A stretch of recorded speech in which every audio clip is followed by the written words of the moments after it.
It's Sunday, it's 8 p.m, it's Hocus Focus, and we are here keeping your Sunday safe for high strangeness. I'm Sara Mondaini.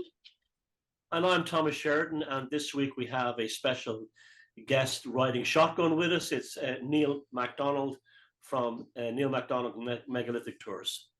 That's right, and he also runs the annual Mysterious Earth Conference. He's got a very informative YouTube channel, and he's the author of several books, which I'm sure he'll tell you about as we go through this week's episode. So welcome, Neil, and hello to Thomas. It's really nice to be here all together for episode 10. It's a bit like a small birthday for the show. Already episode 10, amazing. And tonight's topic is one of the reasons why Neil is here, because he has so much experience around the megalithic world, like I've been doing myself. And it's about not just megaliths and where they're located, but the folklore connected to them. For instance, near where I live, there is a megalithic court cairn. Court cairn is a particularly Irish megalithic structure from the Neolithic. It contains a court at the front, and it's called Creevy Keel. It's quite an impressive structure, but it had tremendous folklore connected to it until a team from Harvard in the 1940s opened it up and scared the fairies away, as the locals said. It was known for strange lights and fairy activity.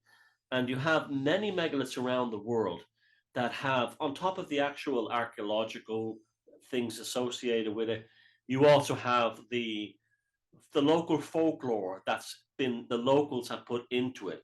For instance, there's an amazing video online of the original keeper of the Newgrange site in Ireland before it was made into a big deal. This is back in the 50s. And she talks about, I always see the fairies here all the time. Commonly see the fairies. There's stories like the Stanton Drew stones, that it was once a wedding party that held a wedding in defiance of the church, and they were all turned to stone, and so on. And these kinds of stories were placed by locals in later generations upon the stones and the megalithic sites, often given them the names of mythological figures like Queen Maeve's cairn. Though Queen Maeve, the actual cairn on top of Knocknaray, was built a long time before she existed. But this shows the capacity of these locations to actually inspire the local communities to apply a story upon them.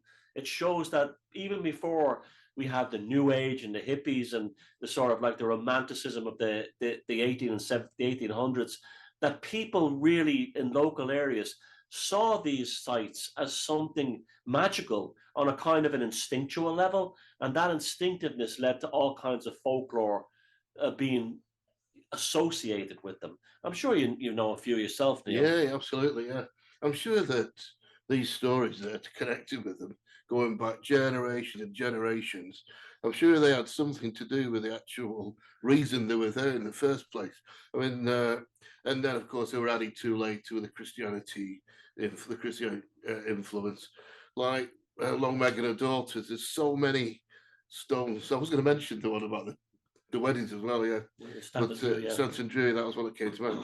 But there's sort of like Longman and the Daughters, where it was a coven of witches, and they were dancing on the Sabbath. Now, the fact they were turned to stone when they were dancing on the Sabbath, to me, means that there must have been a place where there was dancing and joyity going back many, right at the beginning, and it carries on through the generations. I'll give you an example of that. In 1690, a Welsh antiquarian by the name of Lund visited Ireland, and he was looking around Newgrange, and that was just basically a hill with a few interesting carved stones on it.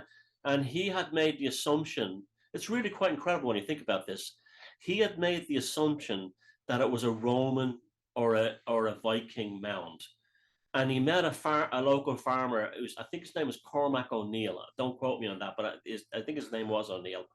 And O'Neill told him, "Oh no, it's not Roman and it's not Norse. It actually is a temple devoted to the Celtic god of love, Angus Og." And then Lund writes that O'Neill then mentions something of some barbarous heathen event that takes place on the winter equinox, involving the sun. And that was back in 1690. It'd been completely forgotten it was a solar temple until 1960s, when some restoration work was being done, and an archaeologist had slept inside the temple on midwinter's morning, and the sun came through the shaft at the top of the cave, and it had showed that the family, the O'Neill family in Meath, had known and kept this in their local folklore for 5,000 years. Wow. And they remembered it, and it told it back in 1690, and that wasn't validated until the 1960s, which shows you how absolutely ancient that stuff is. Well, the dancing thing again. Do you remember? You know the Rudston, not the Rudston Mondays. I'm just looking at the Devil's Arrows at Boroughbridge that starts a massive processional way, and that's so very recently. I'm only talking about 50 years ago, if that, but probably less than that. They always had the ceremonies every year, dancing around the maypole and that. So they in the field where the standing stones are. So that's got to be a continuation. And another one. Do you know the processional way to tell you? But do you know the ones in Shap? Well, right in the middle by the railway lines. Yeah, it starts up at the Kemp House Stone Circle, massive processional way all the way to Skiddaw Hill. Well, when Stukely, this is in 1925, wasn't it? When he was studying that particular site, he spoke to the vicar, and the vicar said there used to be a huge stone circle called Carsloft right in the middle of that, and they used to dance there and do the maypole in that stone circle. 1925, Stukely drew it. All gone now. And that had been from thousands of years previous. And that comes back. And that was the only reason that the priest, the vicar knew it, is because he'd gone into talking to the generations of farmers around the area who said, oh, yeah, my granddad, my great-grand just told me about this. So that's just gone right the way back into the Neolithic. Another one is Évora in Portugal, which is connected to a witch cult, a female witch cult called the Muras Enchantadas. And they were, connected with the stone circles in the Évora region and the other sites. And that also goes back to the Neolithic. So we're here, it's remembered, it's carried on. And in fact, a very interesting thing is the discovery of Roman coins. There is another circle nearby to the Évora circle where they found pilgrimage offerings going back over the centuries, including Roman coins. And another thing that's really weird about Newgrange is that it's the most Roman coins ever found in a place in Ireland was around Newgrange, which shows that in the Roman period, Romans were going there to do some kind of pilgrimage, and that had been that was 3,000 years after it was originally built, so 3,000 years after it was built, the Romans were there. It interested them. They had been there on some kind of religious pilgrimage, and it had remained. And we're told that these things were built. We don't know who built them, but we do kind of know why they were built by the folk traditions. Of course we do, yeah. I know we're coming in late, but the Atlantis thing as well. But, yeah. And that's a couple of things we'll talk about later. But we've put a connection there, haven't we? Yeah. Saying that Atlantis is connected to the megalith. So we have tradition going right back that far. And that itself is is it true? Is it not true? The whole Atlantis story and everything. Well, go back to Stanton Drew. Stanton Drew it's near Bristol Airport. It's a huge megalithic site. It's like 3 huge rings, and it's an interesting. Do you ever see the stone? It's kind of a brown, interesting stone. And of course, there's always a really old church nearby, and always in the church there's those stones as well. Yep. And what I always find funny, there's like a huge, massive one, stone circle to the north, my favourite one, the huge one. And then there's another really big one, and another one in a field, isn't there? And then I call that the top table, for the top. And you feel, you can imagine it being a wedding celebration. Well, yeah. And then you go to the church, and it's got the 3 stones there that they call the I can't remember the name of it, but there's 3 stones that have fallen down, and when you have a wedding party in the church, it's kind of that you think, wow, wedding party church, the wedding processional, yeah, the right nuptials, right next to Stone Circle Yeah. complex, Yeah. called the weddings. And perhaps in Neolithic times when they were built or whenever, that was a site of royal weddings, Absolutely, of chieftains. and maybe that's why you the know, pub's called the Druids' Arms. Yeah, yeah. And the stories of that in the Grail Mysteries, that Merlin had levitated the stones for Stonehenge from Ireland to southern England, where it's Salisbury Plain, right? Okay, it seems preposterous, but then you realize that those stones were picked in the Preseli Mountains in Wales. And if you look at the journey those stones had to take from that part of Wales to south of England, Hell of a long way. Hell of a long way, with all the rivers and everything, and they've still never proven how they've done it. But an even more beautiful thing that adds to that mix is at the time of Merlin, who was called Mithrin, who was a real person who existed. The Preseli Mountains were part of Ireland. That part of Wales was part of Ireland in that period, because there was huge, that's why St. Patrick's ended up in Ireland. There was huge conquests of Wales and Western Britain, Cornwall, by the Irish at that time. So when Merlin said they came from Ireland, he really meant they came from the Irish Empire, the Irish captured lands, the Irish cultural areas. That's what he really meant. I think it's about the well, not think it's an idea is that when a particular tribe moved, as they did, they would move from one place to another, like the Vikings would. They would take something with them and go back to collect. It's like you've got the Ring of Brodgar and Orkney. It's like loads of 2 stones all the way around, and every 2 stone is said to be from an island, so from a chieftain from that, or represent that particular chieftain. So when everybody gathered in the Ring of Brodgar, they had a place that represented them. So they're using the same idea. If a lot of people, a lot of tribes moved, or a tribe moved from the Preseli Mountains to the big project at Stonehenge, they would take the stones with them to say that our ancestors are here. We're represented by the homeland. Stones. And then by the time Merlin and then later Geoffrey of Marmont came along, it becomes something else, but it's still the same basic story. Same sort of idea. And levitated could have been, not necessarily levitated, but hey, they could have been too. But I mean, imagined or what's it called? Venerated. Yeah, not far from exalted, like in the religious sense, exalted upon high, that these were the sacred stones of our ancestors. Yeah, Silver Hill, they reckon Silver Hill, huge man-made mound. They reckon that those were brought by, every stone was brought by a traveller doing the pilgrimage. The same way as now, if you walk across the fells, when I used to be able to walk across the fells, you would take a stone, wouldn't you, and add one on. On which one?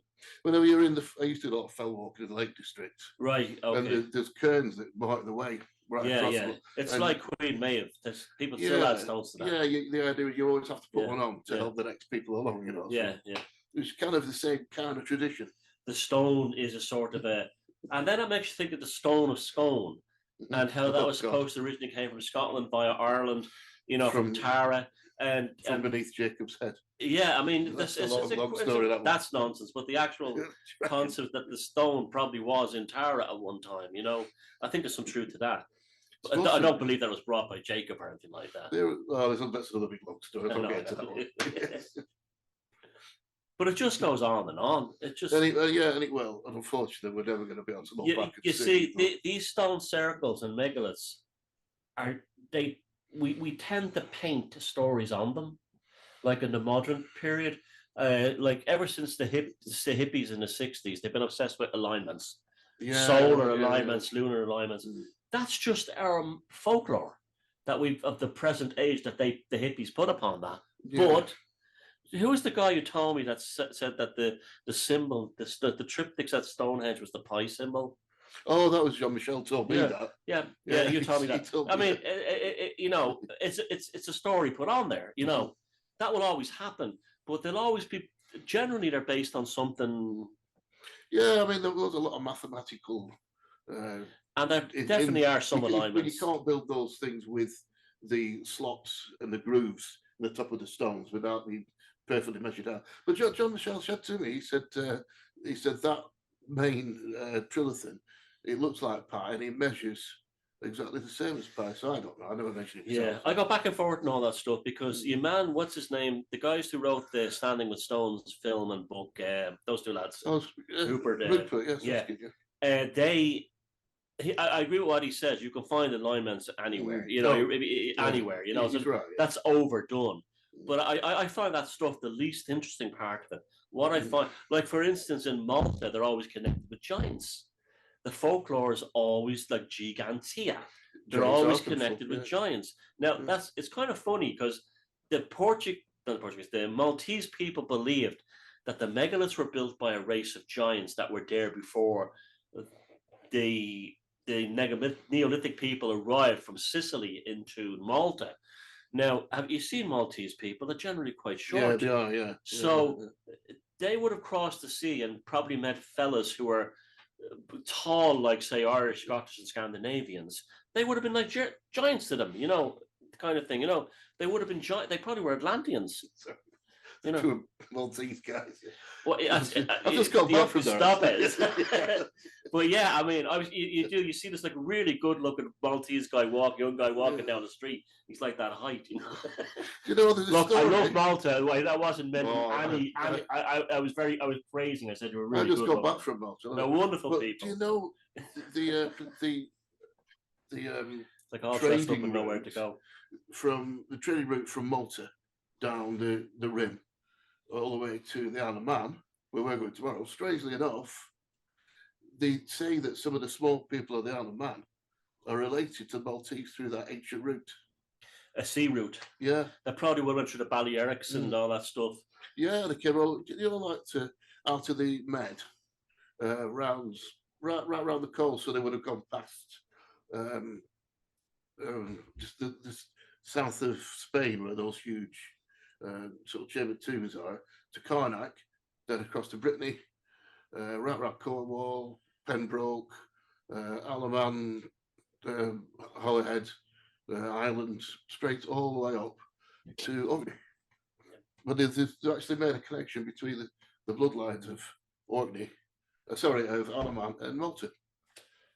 They actually did a DNA thing and found it. It's like they found the DNA of the Sardinians and the Irish were the same. That's the west of Ireland people. The that's another one too. The Nuragic people in Sardinia. Oh God, yeah. I mean, it's a gigantic culture and there's not a lot of folklore there, except the church seems to have battered a lot of that down because it was for satanic reasons, this kind of thing. Absolutely, there's a lot of that. Oh, big time! You go to like the cafes and these like in the arse end of Sardinia, and you meet the Italian mama, and she's making the pasta behind, and it's lovely to cooking you dinner. And you say, "Oh, where's that site? Oh, that's what the Satan worship went on."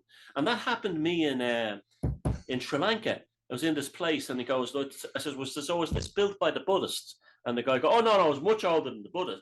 Before the Buddha arrived, the arrival of Buddha. So who built it? The devil worshippers." Yeah, before they invented the devil.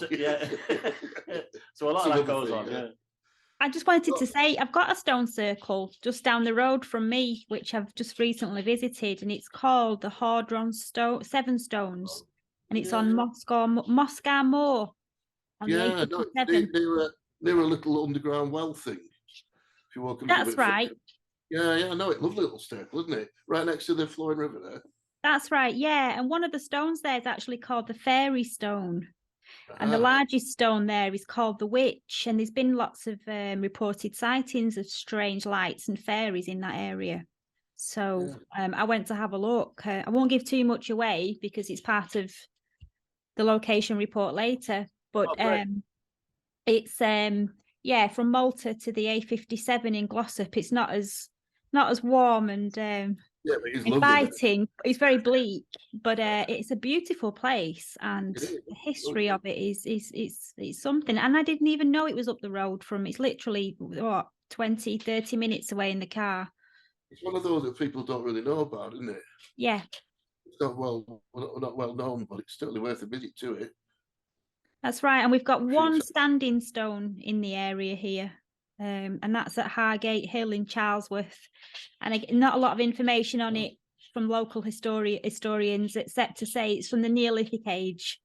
And it's too big to be a gate post, but there's definitely something to it, and it had a lot of time and attention put where it's put, but we don't know why it was here. So Lancashire's lost a lot, hasn't it? A lot of our stuff has just been wiped out. It's gone. And it's such a shame. What was that? Would that be the Industrial Revolution or the harrying of the North? Before that, I think. The farmers basically. What we had just got removed. There are very things left, but nothing to get really worked up about. Well, the other one's in Yorkshire, isn't it? Yeah, it's on the border of Derbyshire and Yorkshire. Yeah. And I just wanted to go back to before what you were saying about the fairy rings and things like that, and the standing stones being people that are supposedly been turned to stone for dancing on the Sabbath.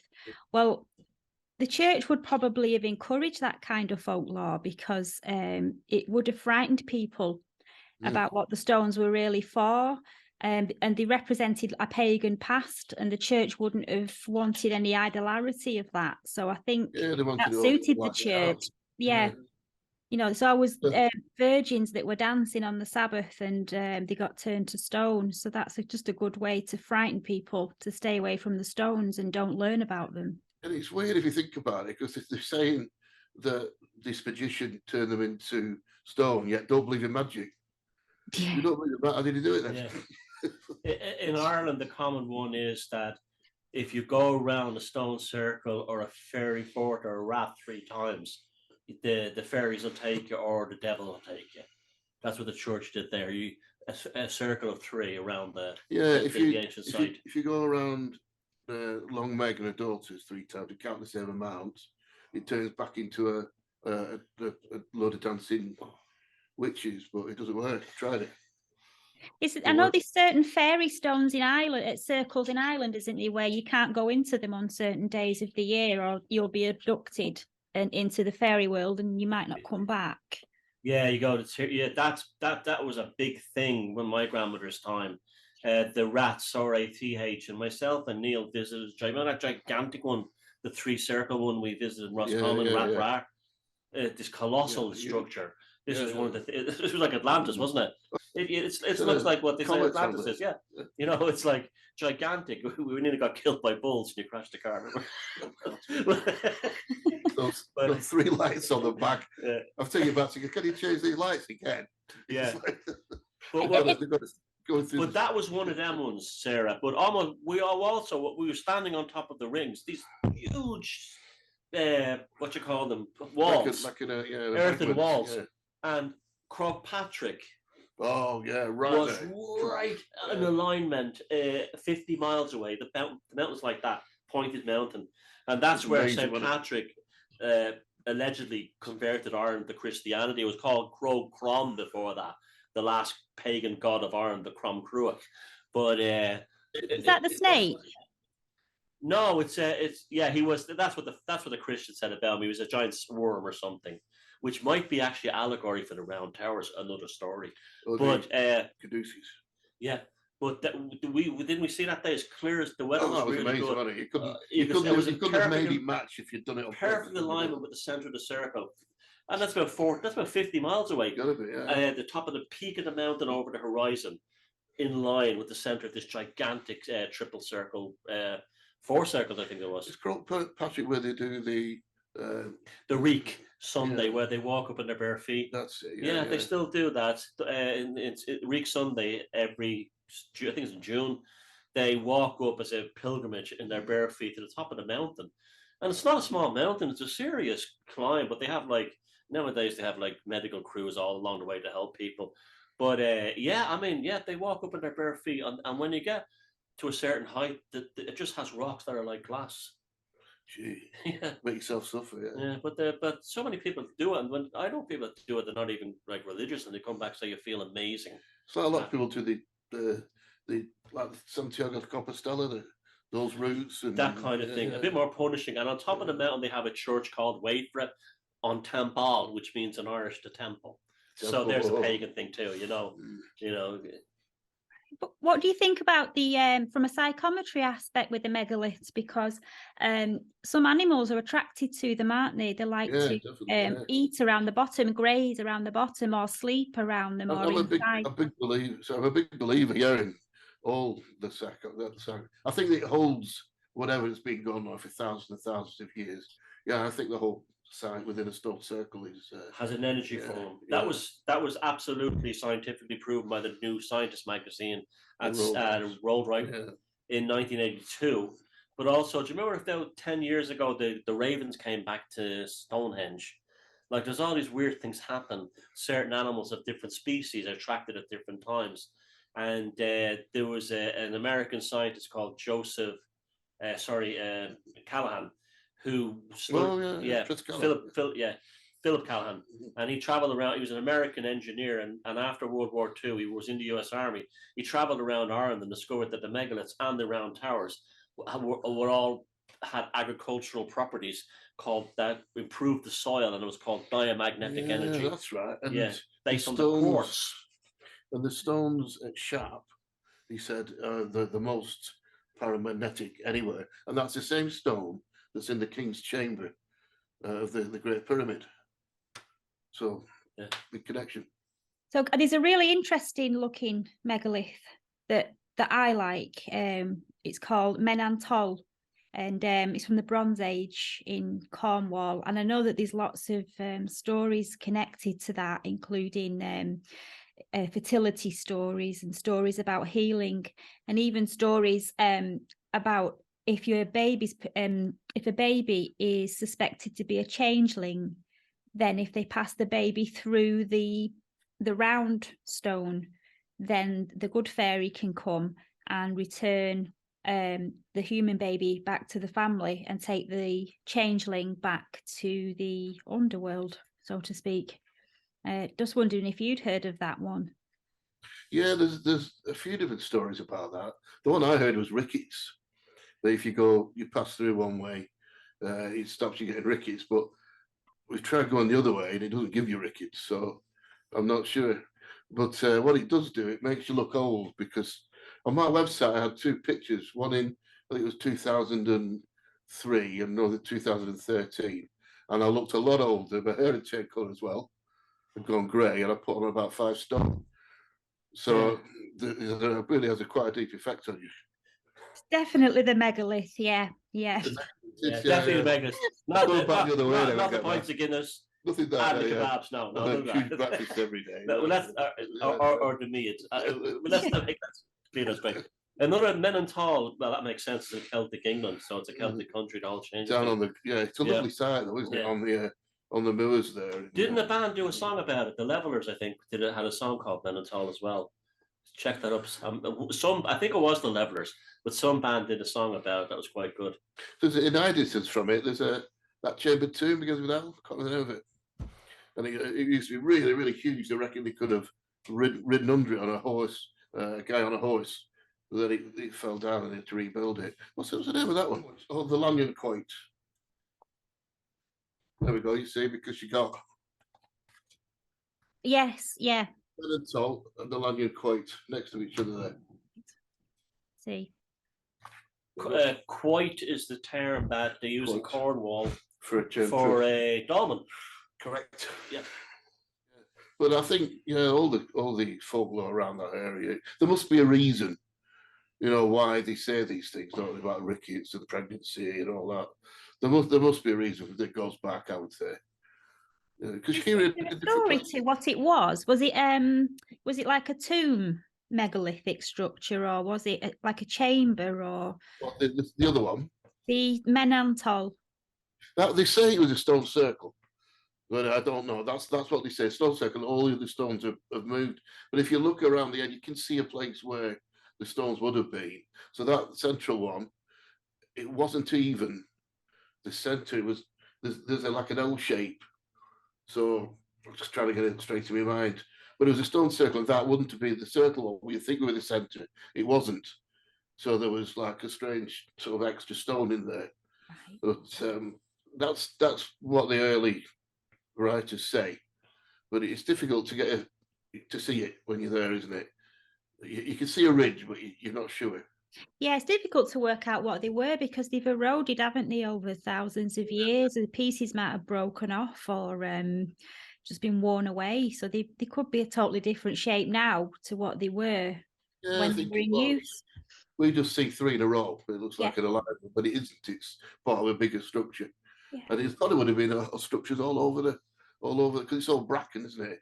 So it wouldn't have been ploughed, but I bet there's a whole lot of stuff underneath the bracken, or the what's the scrapey stuff? The gorse. Yeah, gorse. Or furs, as it's called in Ireland. Mm-hmm. That's it. It's I just looked on Wikipedia. It was some believe it was actually Menonton was a chambered tomb itself. I find that hard to believe, though. I don't think so. And it eroded away. Yeah, no. that really stretches it. Academics. Yeah, well, yeah. Before we finish the section, I'm just going to ask you both if somebody wanted to get into megaliths and they're listening and they don't know much about it, what books would you recommend as an introduction to the subject? There's loads of them. Well, I'm going to say this is going to be a book I talk about, but it's The Modern Antiquarian. And there's a paperback version of that smaller. Is there? Yeah. Okay. Yeah. So The Modern Antiquarian by Julian Cope from The Teardrop Explodes. By far the best. Standing with Stones. Yeah, Rupert's book, yeah. Yeah, and my one, The Druid Code. Go onto the Megalithic Tours site and book a tour, and I'll show you. You get the living book. The living walking book, which is me. Yeah. Yeah, Your books tend to be specific. Yeah, they're one of the specific areas, yeah. So if you go into a particular area that I've got a book on, then they're really good. But I think The Modern Antiquarian by Julian Cope is a really good one to start with because it's written in nice plain language. Yeah, it's not... and he's good. He mixes theory and academia. And art as well. Yeah. Because there's poetry in there. Because you don't want to pick up one that's just an academic's written it, because you'll be bored within 15 seconds, really. Because they're not written to be read, are they?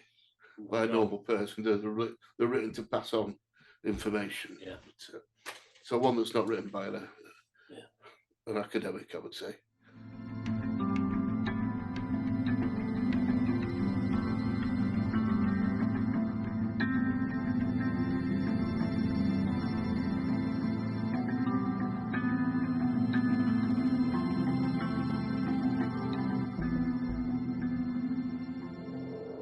This week's folk horror cinema choice was suggested to us by quite a number of folks in the comments. So at your recommendations, we've watched and are now reviewing the 1980 supernatural and psychological thriller, The Changeling, directed by Peter Medak, starring George C. Scott and Trish Van Devere.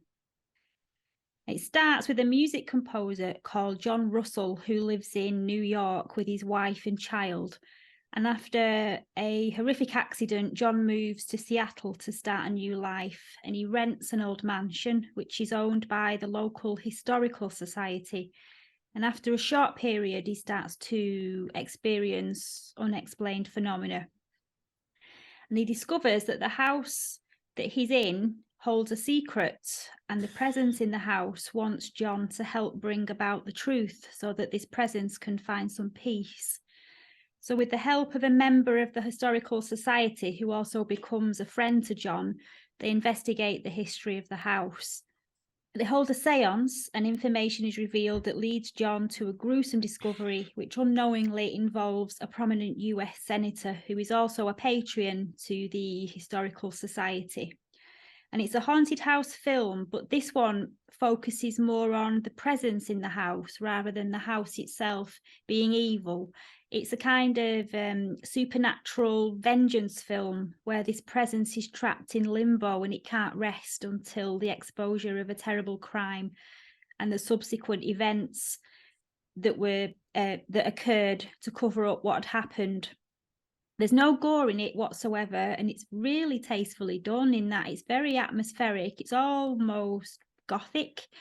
There's one particular scene when the presence shows John what had taken place at the house, and that's quite a harrowing scene. It does make you kind of catch your breath at the thought of what was happening and how anybody could do that. There was one character I didn't like, and that was a police detective, and I forget his name. Although he wasn't directly involved with what happened at the house, he just wasn't very nice at all. And there's a scene where he comes up to the house to be intimidating, and he looks really evil, and he has these intense dark eyes, and the pupils are almost black. And he just creeped me out more than the ghostly presence itself, which I did have quite a bit of empathy with. So all in all, it is a great atmospheric supernatural story based on true events that allegedly took place at Henry Treat Rogers Mansion in Denver, Colorado, where a playwright called Russell Hunter was living during the 1960s. The thing I found about the film was that the title was kind of misleading, because it's not about changelings in the folkloric sense. It's really about like switched destinies, or it's almost like a murder mystery. The guy who played the copper the detective that you talked about, he was the original Klingon in the original Star Trek. Yeah, he was the. That's why we all remember him. Yeah, he was the original Klingon in the old Star Trek. But the film had some genuinely terrifying parts in it. It looks beautiful when they went out to Seattle and did the exterior shots in Washington State. There's some beautiful outdoor shots in it. George C. Scott tends to overact in a lot of his films. He tends to be a bit hammy, but he was actually worked in this one because he was supposed to be a creative, bohemian, musical genius type, and so it worked for him in this one. The house was I found it very strange. A guy would rent a house that size, on his own. But maybe he was planning something, using her for teaching students, which he was a music teacher as well. The film had loose ends, I have to say. It's a fantastic film, and it's genuinely frightening. They didn't really resolve what the death of his wife and daughter had to do with this kid, other than the ball dropping down the stairs. There was no resolution to that. That was like an open end. What was that got to do with, his wife and kid were killed in a terrible accident. The child had been murdered. That was one thing. And there was also the Carmichael guy who was the inheritor of this flawed and fake dynasty. Well, it wasn't his fault. He was a victim of circumstance, and yet the movie treated him as a kind of a bad guy who was a fraud. But he didn't know that he was part of that legacy. So he was kind of a victim of the whole thing to himself, and no sympathy was expressed towards him. It was just like he was a rich bastard, we don't care. So yeah, the film was good. The film was beautifully made. George C. Scott didn't overact too much in this one. It genuinely had parts that had me tingling, definitely at some parts. But as I said, two things: the loose end of the child and the cricket ball. It didn't go anywhere. It didn't resolve itself in the story. It didn't become a kind of a cathartic thing for George C. Scott's character. Well, for me, it was The Tale of Two Cities. The first time I watched it, it went so slow. I mean, it was the 1980s, but you're used to faster shows now, and that wound me up. I said, "Come on, when's something going to happen?" And I was really critical of it. Second time I watched it, I loved it, and I could appreciate it then. Maybe it was just me in a different mood, but things annoyed me. Like it was pushed right at the beginning. It was pushing this car that no way in this world could he push that. Yeah, I know that. And the two guys or the kid. Don't be stupid. A gigantic American station wagon. And why did he push it? The phone box was there. Why did he push it to the phone box when he just walked to the phone box? So that wound me up to start with. So that, and then when this lorry's coming down, like sort of 50 miles an hour, she gets hold of the child, and instead of moving out of the way, she just sat down until the thing went over it. So move, there's a lorry coming.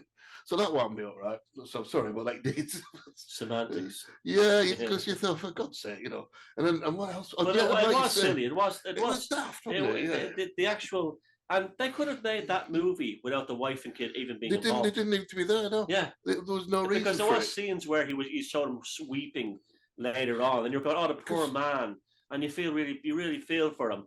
But you could have made that film. It didn't have to be there, did it? Those people didn't have to die.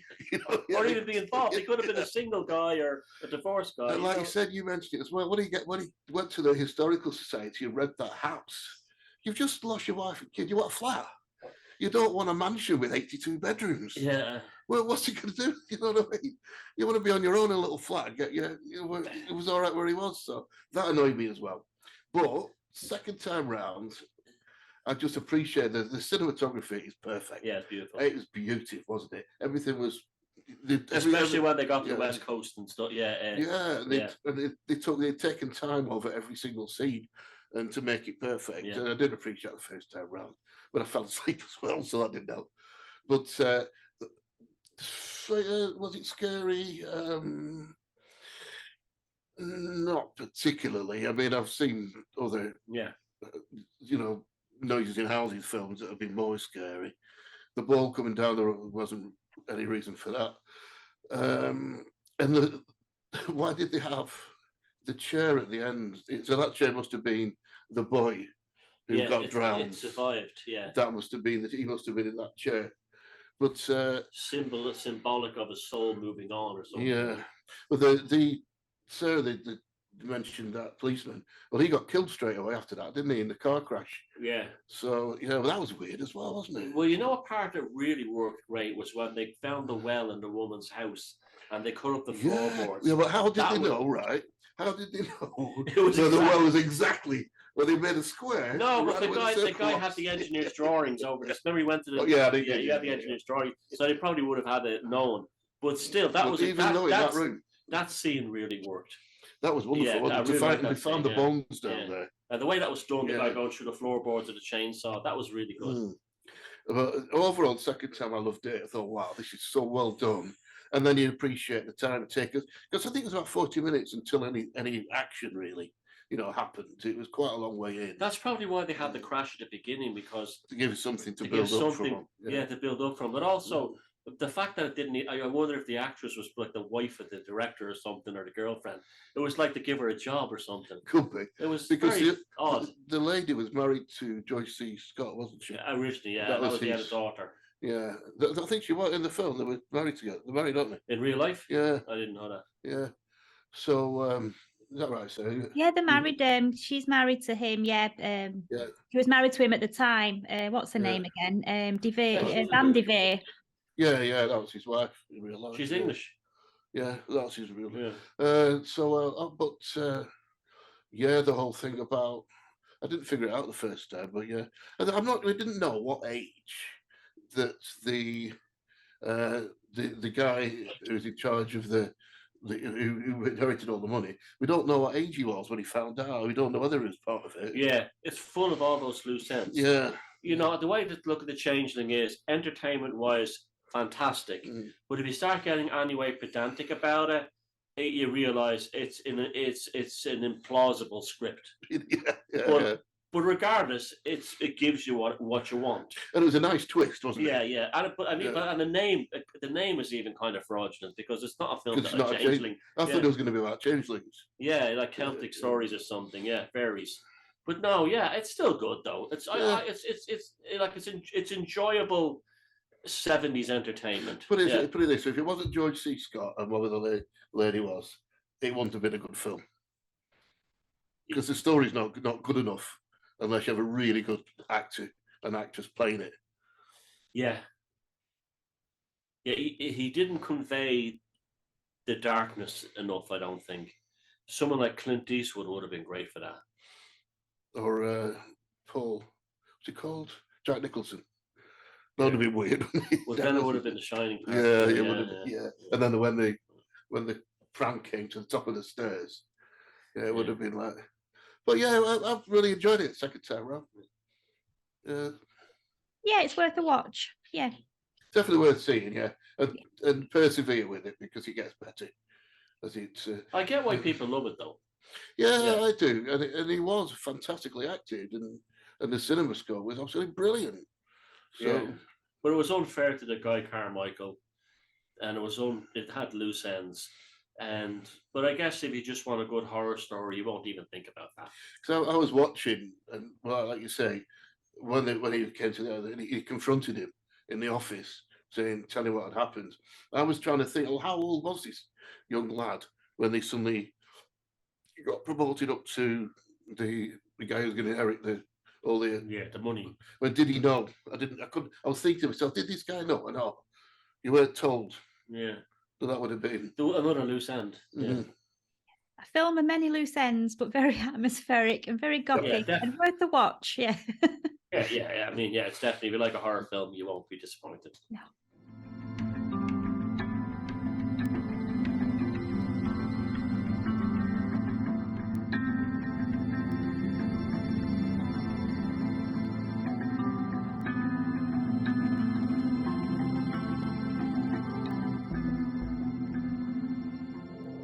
Our next topic is enshrouded in mystery, intrigue, secret societies, and secrets hidden in code and puzzles that go back centuries.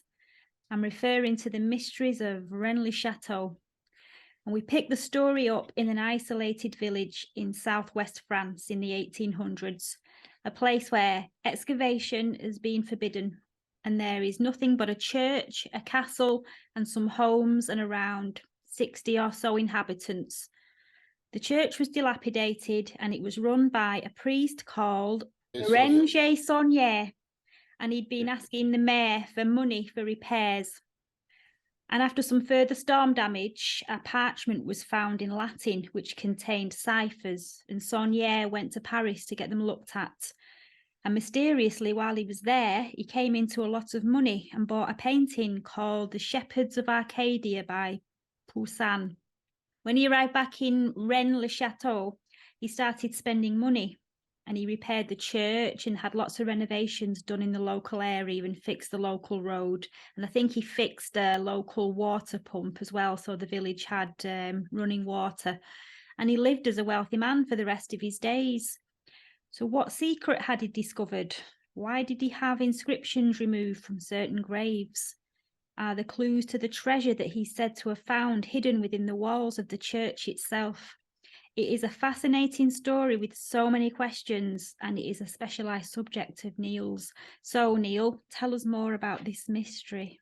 Well, it is incredible mystery. It's something that's fascinated me now, and I've been taking tours there for 20 years, and I just love the place.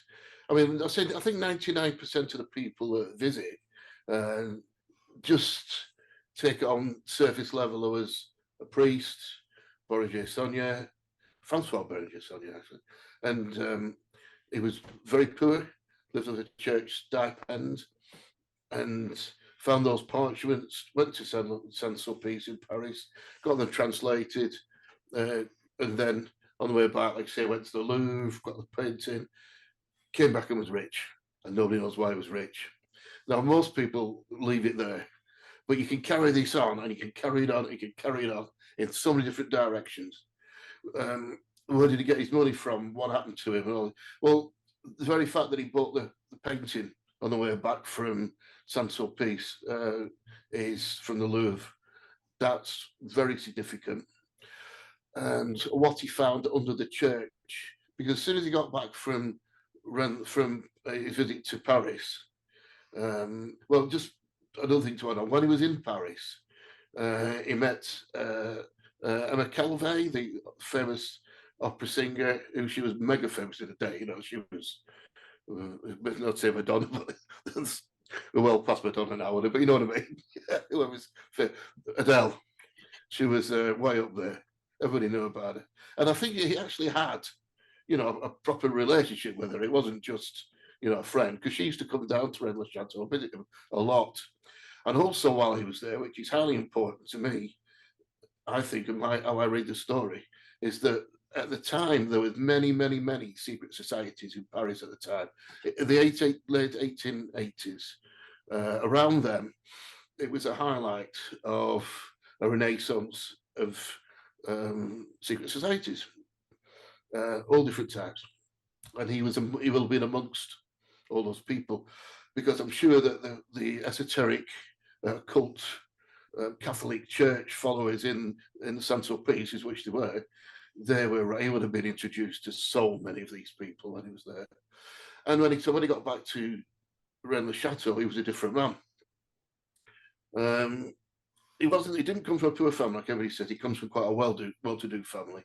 His father was mayor of a little town just across the valley, and his Another brother was a priest, one was an accountant, one was a lawyer. So they were well to do for the area. He pulled up a slab in the floor which had Merovingian carvings, yeah. So, and what he found beneath those, I think that changed his life. That's when things flipped. So what he found, we know it wasn't the parchments because they were translated and told him where to go, and what he found underneath in the vault was what changed his life. He used to go down to the vault. People would see him at the side of the Rennes-le-Chateau. It's a little curved room, and nobody can. And the way to get into that room is you go into the presbytery, you open a little door in a cupboard, and you go through, and that takes you to that room. Then you can get underground, and he used to see him appear in the graveyard at the back, and nobody knew how he got there. So obviously there was some sort of passageway. So I think it was a list of names, and that list of names would have been heritage lines. And I think that was something that made him dangerous information. So there was him. I'm trying to know how to put this into without going, because you can go so far in, you've got to be careful. When you say dangerous names, do you mean like blackmailing? Yeah. Oh yeah, things that things knowledge can get you in trouble. Do we like the Merovingian kings dynasties? We think it was a list of the Merovingian kings, yeah. And that Merovingian kings thing, the primary design was to do with the reinstatement of the kings of France, Clovis and all that. Yes, it would have been the Merovingian kings, and because that was Red-Eye, Rennes-le-Chateau, that very small little hamlet right on top of the hill. Used to be a huge city called Red-Eye, and that was where they thought was like the Fort Knox for the Merovingians. When they cleared off to sack Rome, they took all the money with them, but some was left. But I think all that stuff about the treasure is a complete red herring. Even though there are many stories that we won't go into, I think it's a red herring. So he didn't find Temple of Gold or anything like that? I don't think he did. But you see, there's things that take you in that direction to do with the mountain nearby where the Knights Templar, and then the Nazis all drilled onto this mountain, Mount Cardu, which is a very famous holy mountain. The whole story is about that. But Shepherds of Arcadia painting, Poussin's Shepherd of Arcadia, shows a grave in the area. Is that the Poussin painting, A2 Arcadia Ergo? Yeah, that's the very same one. A very famous painting. Oh, that's in the Louvre. I've seen that myself. Yeah. By Poussin. That's it. Yeah. And the guy's pointing to the stone, and it says A2 Arcadia Ergo. That's the one. Yeah. The Shepherds of... It's full of sacred geometry and secrets. But it shows an area, I don't know if I have it here, but it shows an area around Rennes-le-Chateau where there was a grave, and there was a castle on the hill remains, and then Rennes-le-Chateau right in the distance. So it was kind of leading you to that area. You can still go to where the grave are. We go and have a look at it. The grave's been blown up. Didn't the artist use the golden section? Yeah. Yes, it's famous for all sacred geometry and Masonic hidden codes. Yeah. The golden section also. Yeah, they use it actually in art classes to teach the golden mean. It's one of the paintings they use. Yeah. But it also showed that there was a pentagram, but you have to go out of the painting. It makes the pentagram, and the pentagram is massive in the story as well. But so they said, well, why did Poussin? What was he telling you? Well, this is just like an aside, but it's part of it. There was a letter that Poussin wrote to his brother in Paris, right?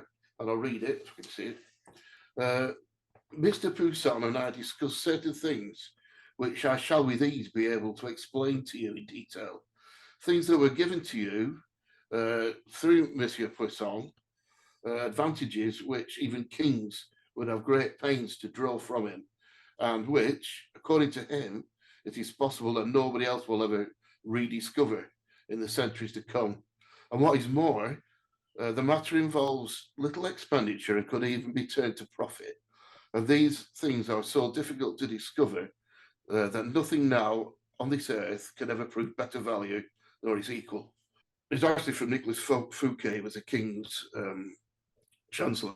So basically, Saunier had blackmail information on wealthy families in France. Yeah. But what did he do with it? That's the question.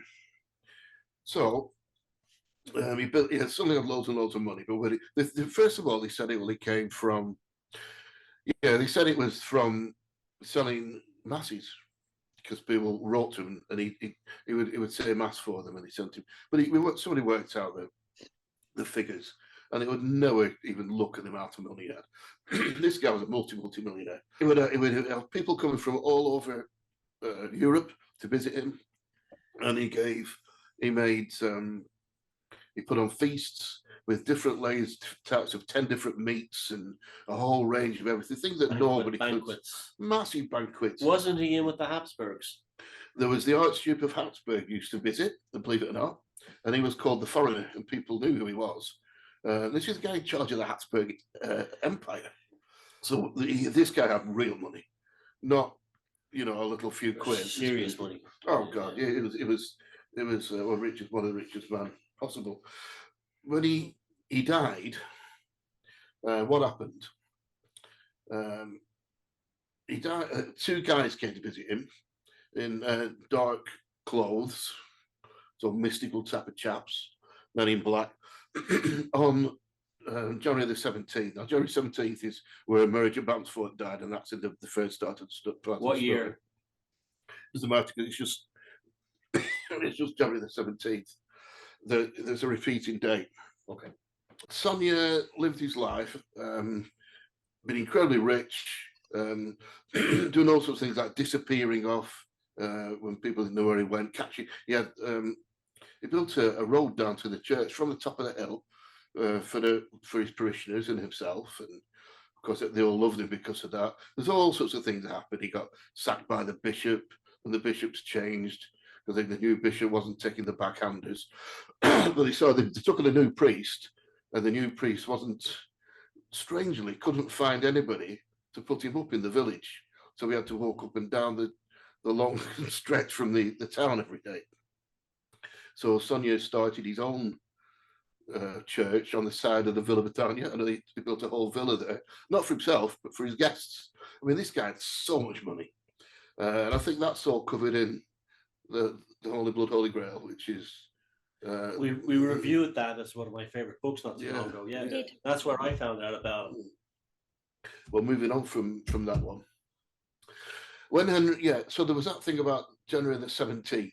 Now that started from sort of blue apples that used to float through the church, and blue apples were part of the documents, the translated documents.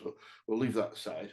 So that, and also Mary de Blanquefort was the wife of the guy who owned Rennes-le-Château. It was the Hatfield Blanchefort family that actually owns the chateau at Rennes-le-Château, and the church was actually just the chapel for the family. It wasn't really the chapel for the village. There was another church in the village. So Sonia was really just a private priest of the Hatfield Blancheforts. Well, one of them actually was a Grand Master of the Knights Templar as well. That's an aside. So January the 17th. Remember that? And he was visited. He built a huge tower called the Tour of Bethania, and that was Tour Magdalene, sorry, and that was on the corner of his property. He used that as his office, with a place, got a little window where he could see right across the valley. And he was visited there by two sort of dark, sort of men in black types, and he died 3 days later. But he's married to Mary. The lady who looked after him, which called Mary Dunnow, it was his housekeeper. She'd ordered his coffin for that day, so it seemed like they knew he was going to die that day. Okay.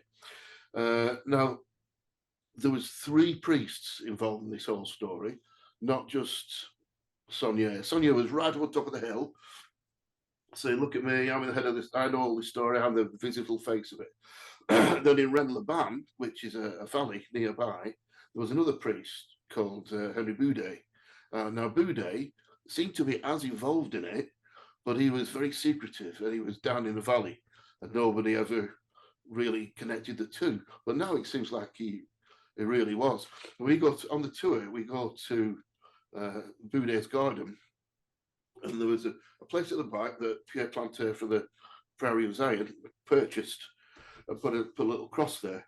And that cross goes straight, if you look straight across to a grave, that it's written in French.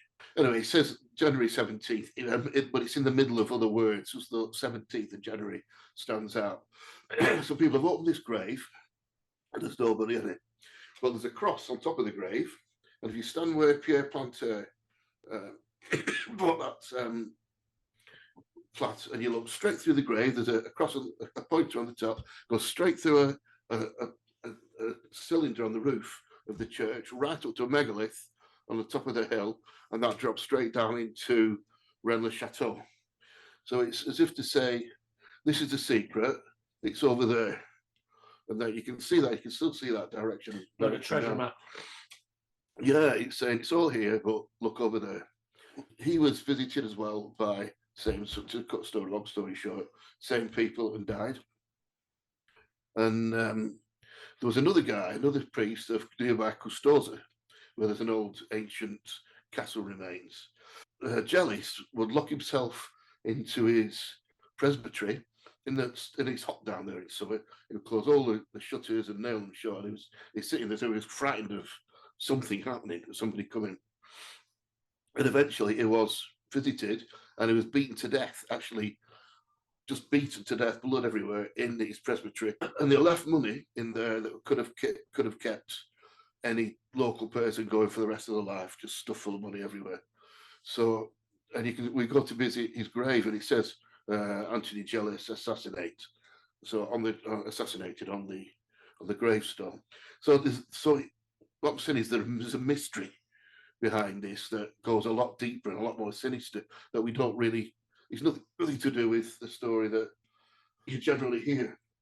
And then there's the people that owned the domain that Sonia built. They all got killed. So there's three of those. There was Noel Cordu, and he was what happened to him? He was in a fatal accident between Castelnaudray and Coxon on a road. Just somebody smashed him off the road and killed him. He would then the domain was given over to Henry Boothian, and he was shot to death in 1973. And then Jean-Luc Robin bought the whole of Sonia's domain. And I remember Jean-Luc, he was a lovely guy. He ran the cafe and everything. And he went for mayor of the city. Not the mayor, the second mayor, the under mayor, I suppose. And 3 days after he got that position, he had a serious heart attack in 2008 and died. And he was perfectly well, nothing wrong with him. And so like a dead men tell no tales thing. Henry Lincoln said that the mayor had said to him, "You wouldn't be the first person I'd killed." Wow. So the mayor's keeping these things. So this is 2000. I remember Jean-Luc, nice guy, and he wrote probably one of the best books about Rennes-le-Château. There we go. That's Jean-Luc Robin's book. So it's up to date, this mystery. So what did he do? How did he get his money? Well, I thought he'd cover this on the tour because I had to, rub it on the last day.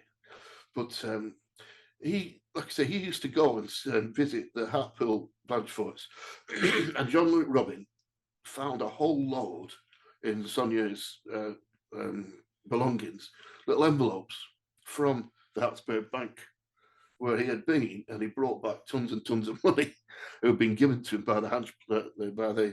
from the Habsburg Bank. So he used to return back. So he'd been given so much money from the Habsburg Bank that this would make him a millionaire. So that's where he got his money from, directly from the Habsburgs. If you go into the chapel, you can see that it's not really a Catholic church.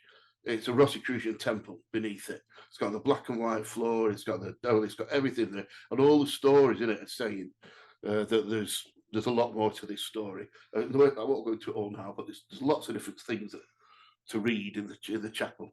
After he died, it was put between two towers. There's the two Magdalene that I talked about, and at the end there's a little orangery, which is really another tower, and it was placed in a chair with a dressing gown with tassels on it, right in the middle between the two towers, and I believe that's significant.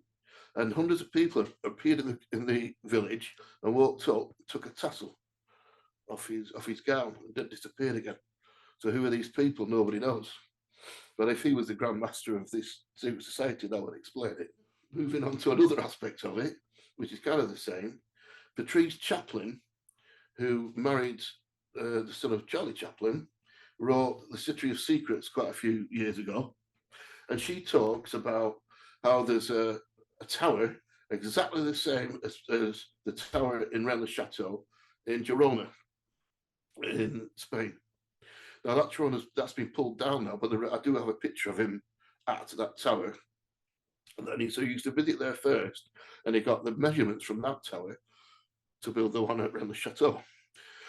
So it's like they had two towers, the mystery of the two towers. And Patrice Chaplin talks about how she became a part of an organisation that was, I could read all the stuff, it would turn you cold, listen to some of the things that they talked about. Can do if you want, but there was a secret society that they were both members of, and the magic she says, was being cast between the two towers. Yeah. Fascinating, isn't it? And some of the things she writes about in there, amazing. So that's like another aspect of it. It goes off in all different directions. Do you remember the Reverend Lionel Fanthorpe? Yes. He did the Channel 4 thing. He came to the Mysterious Earth conference to talk about Rennes-le-Château, and he said it's like peeling an onion from the inside, you different layers. Yeah. And Murray's gonna know his housekeeper. She understood what was going on. She knew the secret.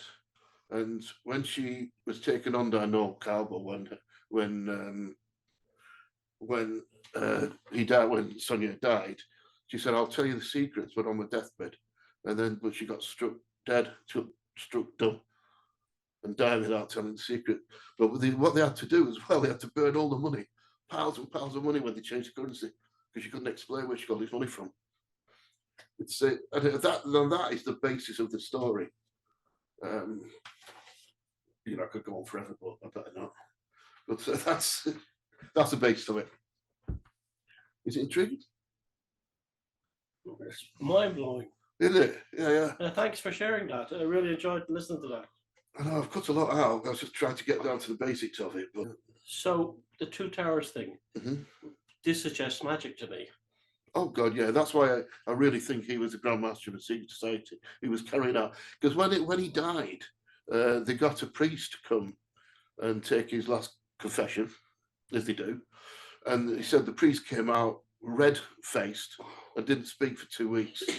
Just ran off when he heard Sonia's confession. Have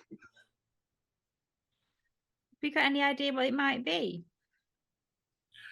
Yeah. I mean, if you believe the stuff that Patrice Chaplin is now, I believe it's true.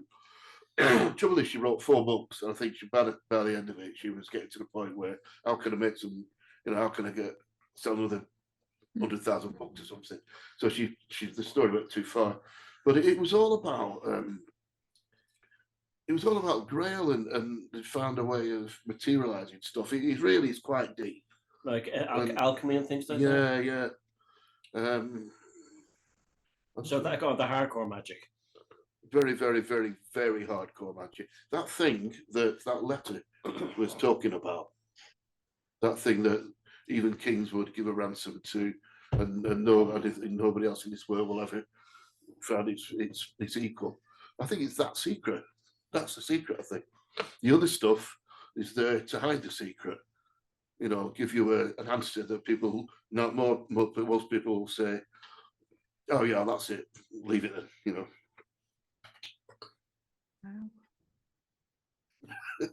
Yeah. Well, I'm speechless. You're really speechless. Thank you for that. I want to know the secret. I want to know what it was.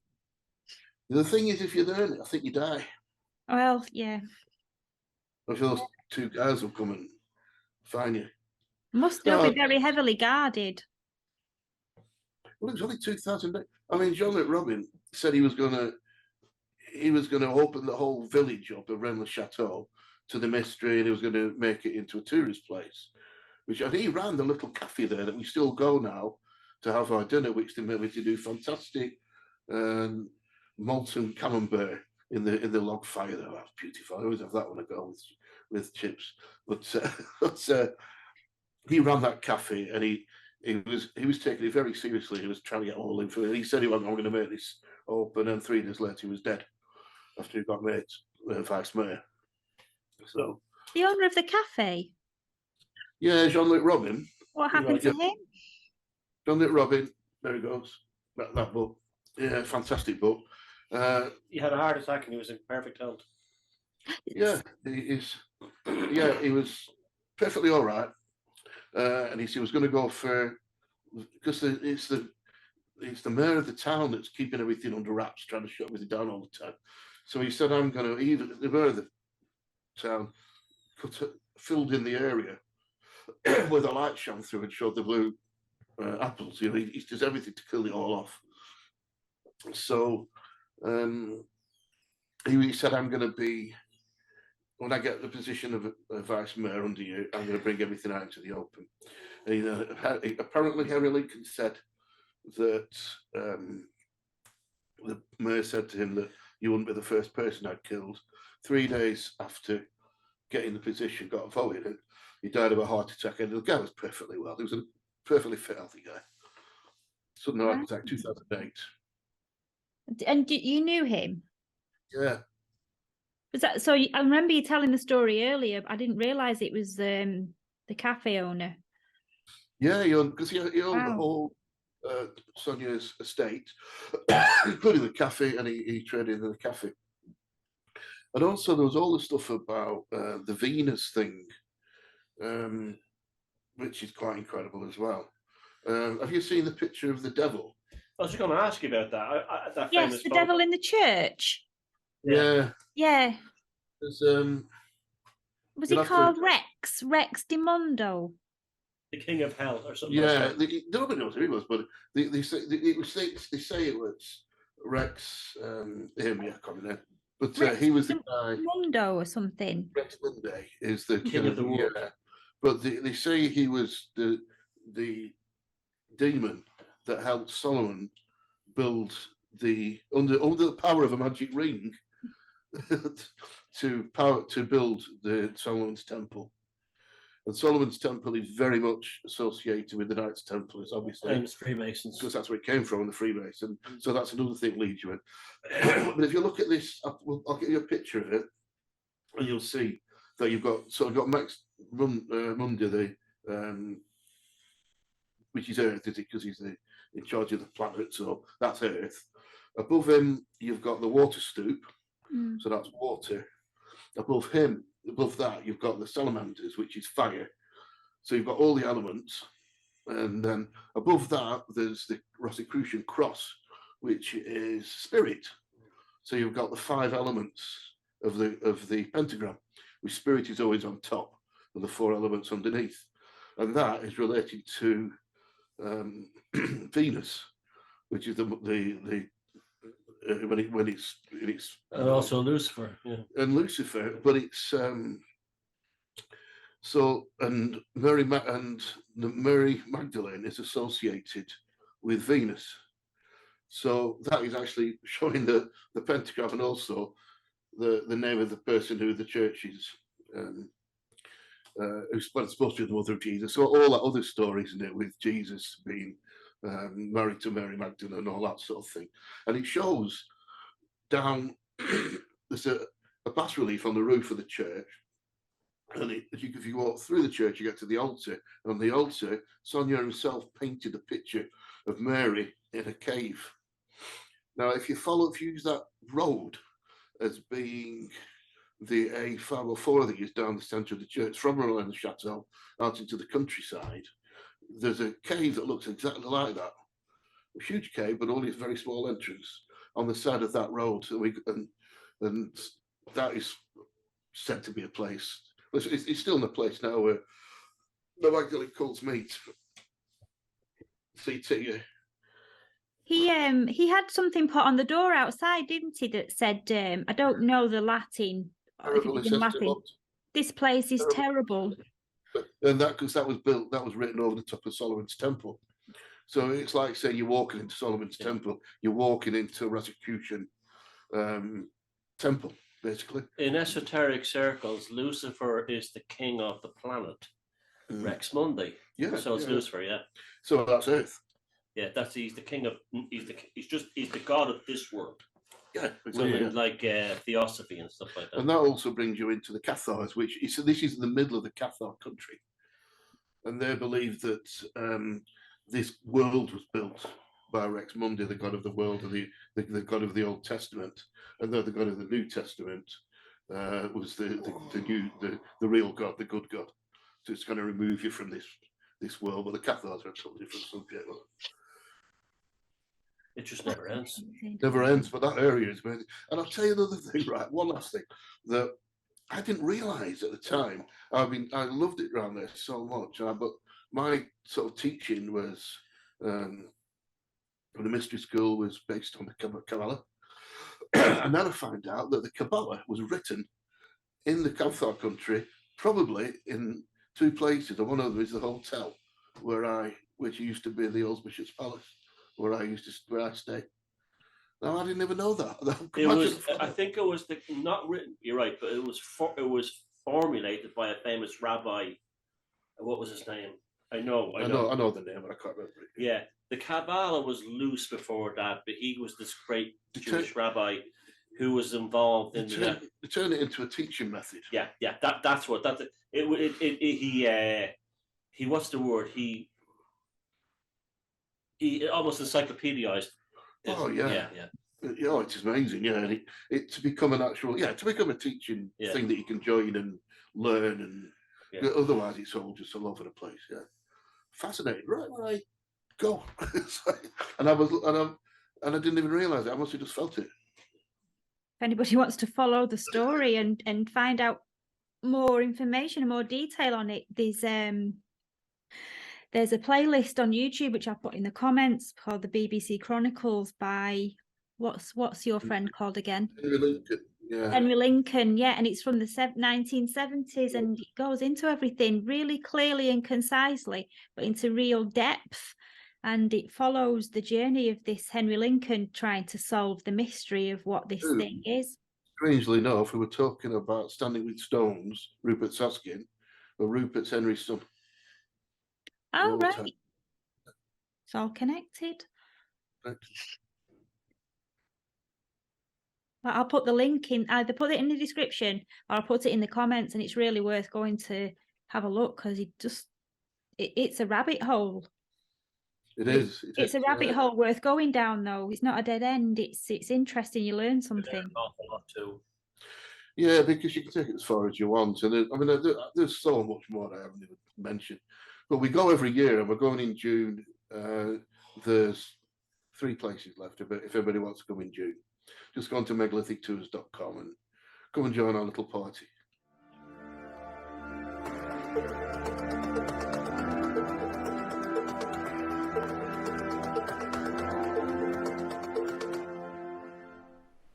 Today I'm at Moscow Moor in Derbyshire to visit an ancient stone circle called Hordern Edge.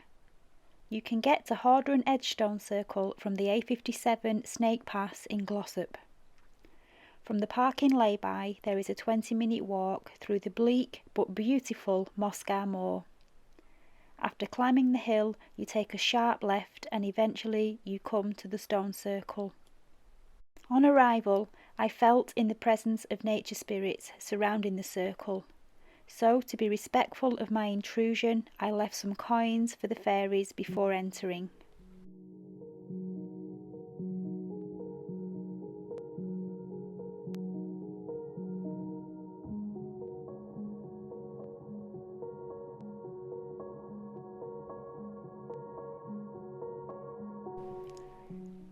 Hordern Edge Stone Circle also known as the Seven Stones of Hordron, is a Bronze Age stone circle located in Derbyshire, England. There are in fact 11 stones here, plus another 3 that were discovered below the peat. The stone circle is approximately 49 to 52 feet in diameter, with 11 stones between 45 centimetres and 95 centimetres in height. The stone circle is associated with fairy lights. One of the stones in the circle is known as a fairy stone and may have been venerated in the past as a fairy place. Modern-day pagans and witches come here on the major festivals, leaving offerings of fruit and pine cones on the top of the stones. On my visit today, there were many pine cones, crystals and seashells left on the stones. The reason for Hordron Edge Stone Circle is a mystery. The stones do seem to mark the sun in the winter and the moon at midsummer, but why was it built here? According to author John Barnett, who has studied various sites in the Peak District, he says that at certain times of the year, the setting sun can be seen rolling down the slopes of the nearby Win Hill, close to pagan festivals of Samhain and Imbolc, which are the traditional start of winter and spring.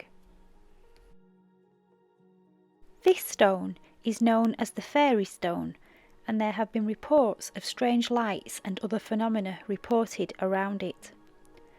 The top of the stone has a similarity in shape and angle to 2 distant hills seen on the horizon, Win Hill on the left 2 miles away and Loose Hill 4 miles away on the right.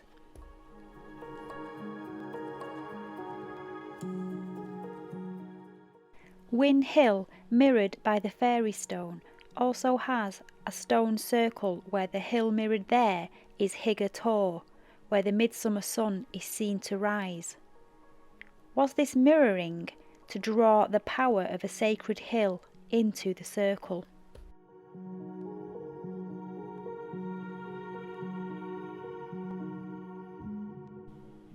This is Sara Mondaini at Hordron Edge Stone Circle, Derbyshire, in England.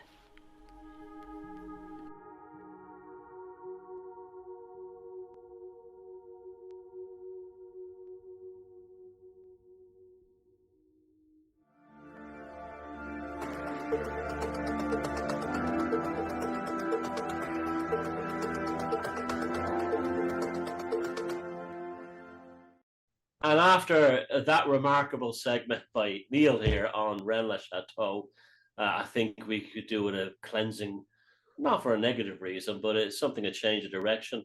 And here she is, the domestic goddess of the psyche, Sara with the psychic hygiene.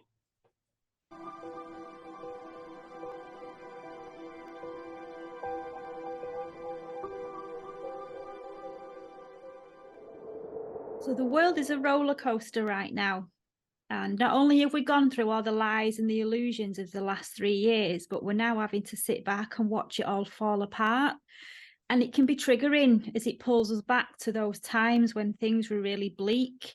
And sometimes seeing narratives and images from that time now on the other side of it, as we watch them being exposed, it can transport you right back to it, similar to like the smell of a perfume or listening to an old record, and it brings up all kinds of emotions to the surface. And I've been looking back myself and wondering how I even got through the last 3 years without falling for a single lie. And I've laid awake at night and I've tormented myself over and over with these thoughts of, if I had to go through it all again, would I get sucked in this time? And it's like I feel this imposter or fraud syndrome feeling when I look back at the courage that was required to stand up to the tyranny, and I question, did we actually go through that, or did I imagine it? And well, it happened and we went through it and we survived. And now as we watch it all fall apart, we have to detach from it and just watch and be aware and be conscious of what's happening and share the information, but then come away from it and don't get swept away with it.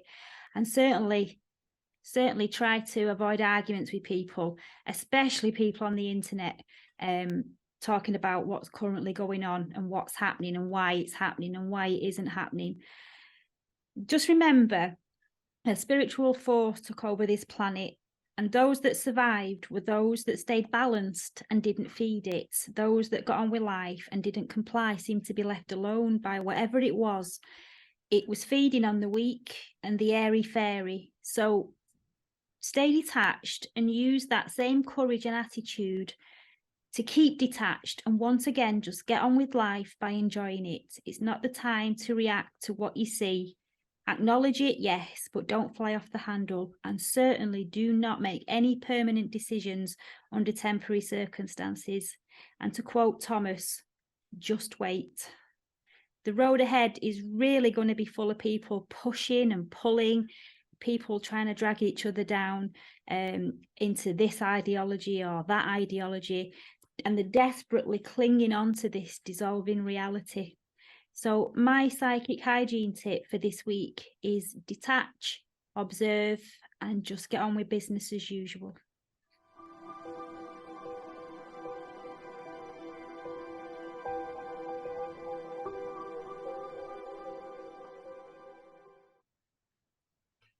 Thank you for that, Sarah. I absolutely agree 1,000,000% on this. As it's falling apart, observe, analyze, be like a lawyer giving your final deposition or address to the jury before the jury, but don't be emotionally attached to it. Don't get caught up in an emotional level. Observe it washing apart, help it fall apart, but don't get emotionally attached.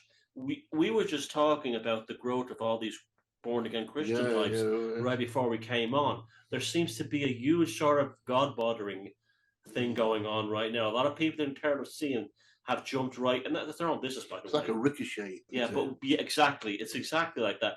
And just maybe that's not sincere. Maybe that's more of a case of I got to find the winning team now. You will never find it. It's just like in the lockdown. You won't find it if you join the team. It's not aliens, and it's not just the hero's journey. But that's so on the money. Now, you and I became mates because of the whole Rona thing. That's what's interesting too, because we were both kind of wiped out by it in a way, weren't we? Absolutely, yeah. And we had nothing to do, couldn't get anywhere. So we just started doing the tarot card things, and that led to a lot of things. So there's your answer. Be creative, seek what and find ways, and just fucking wait.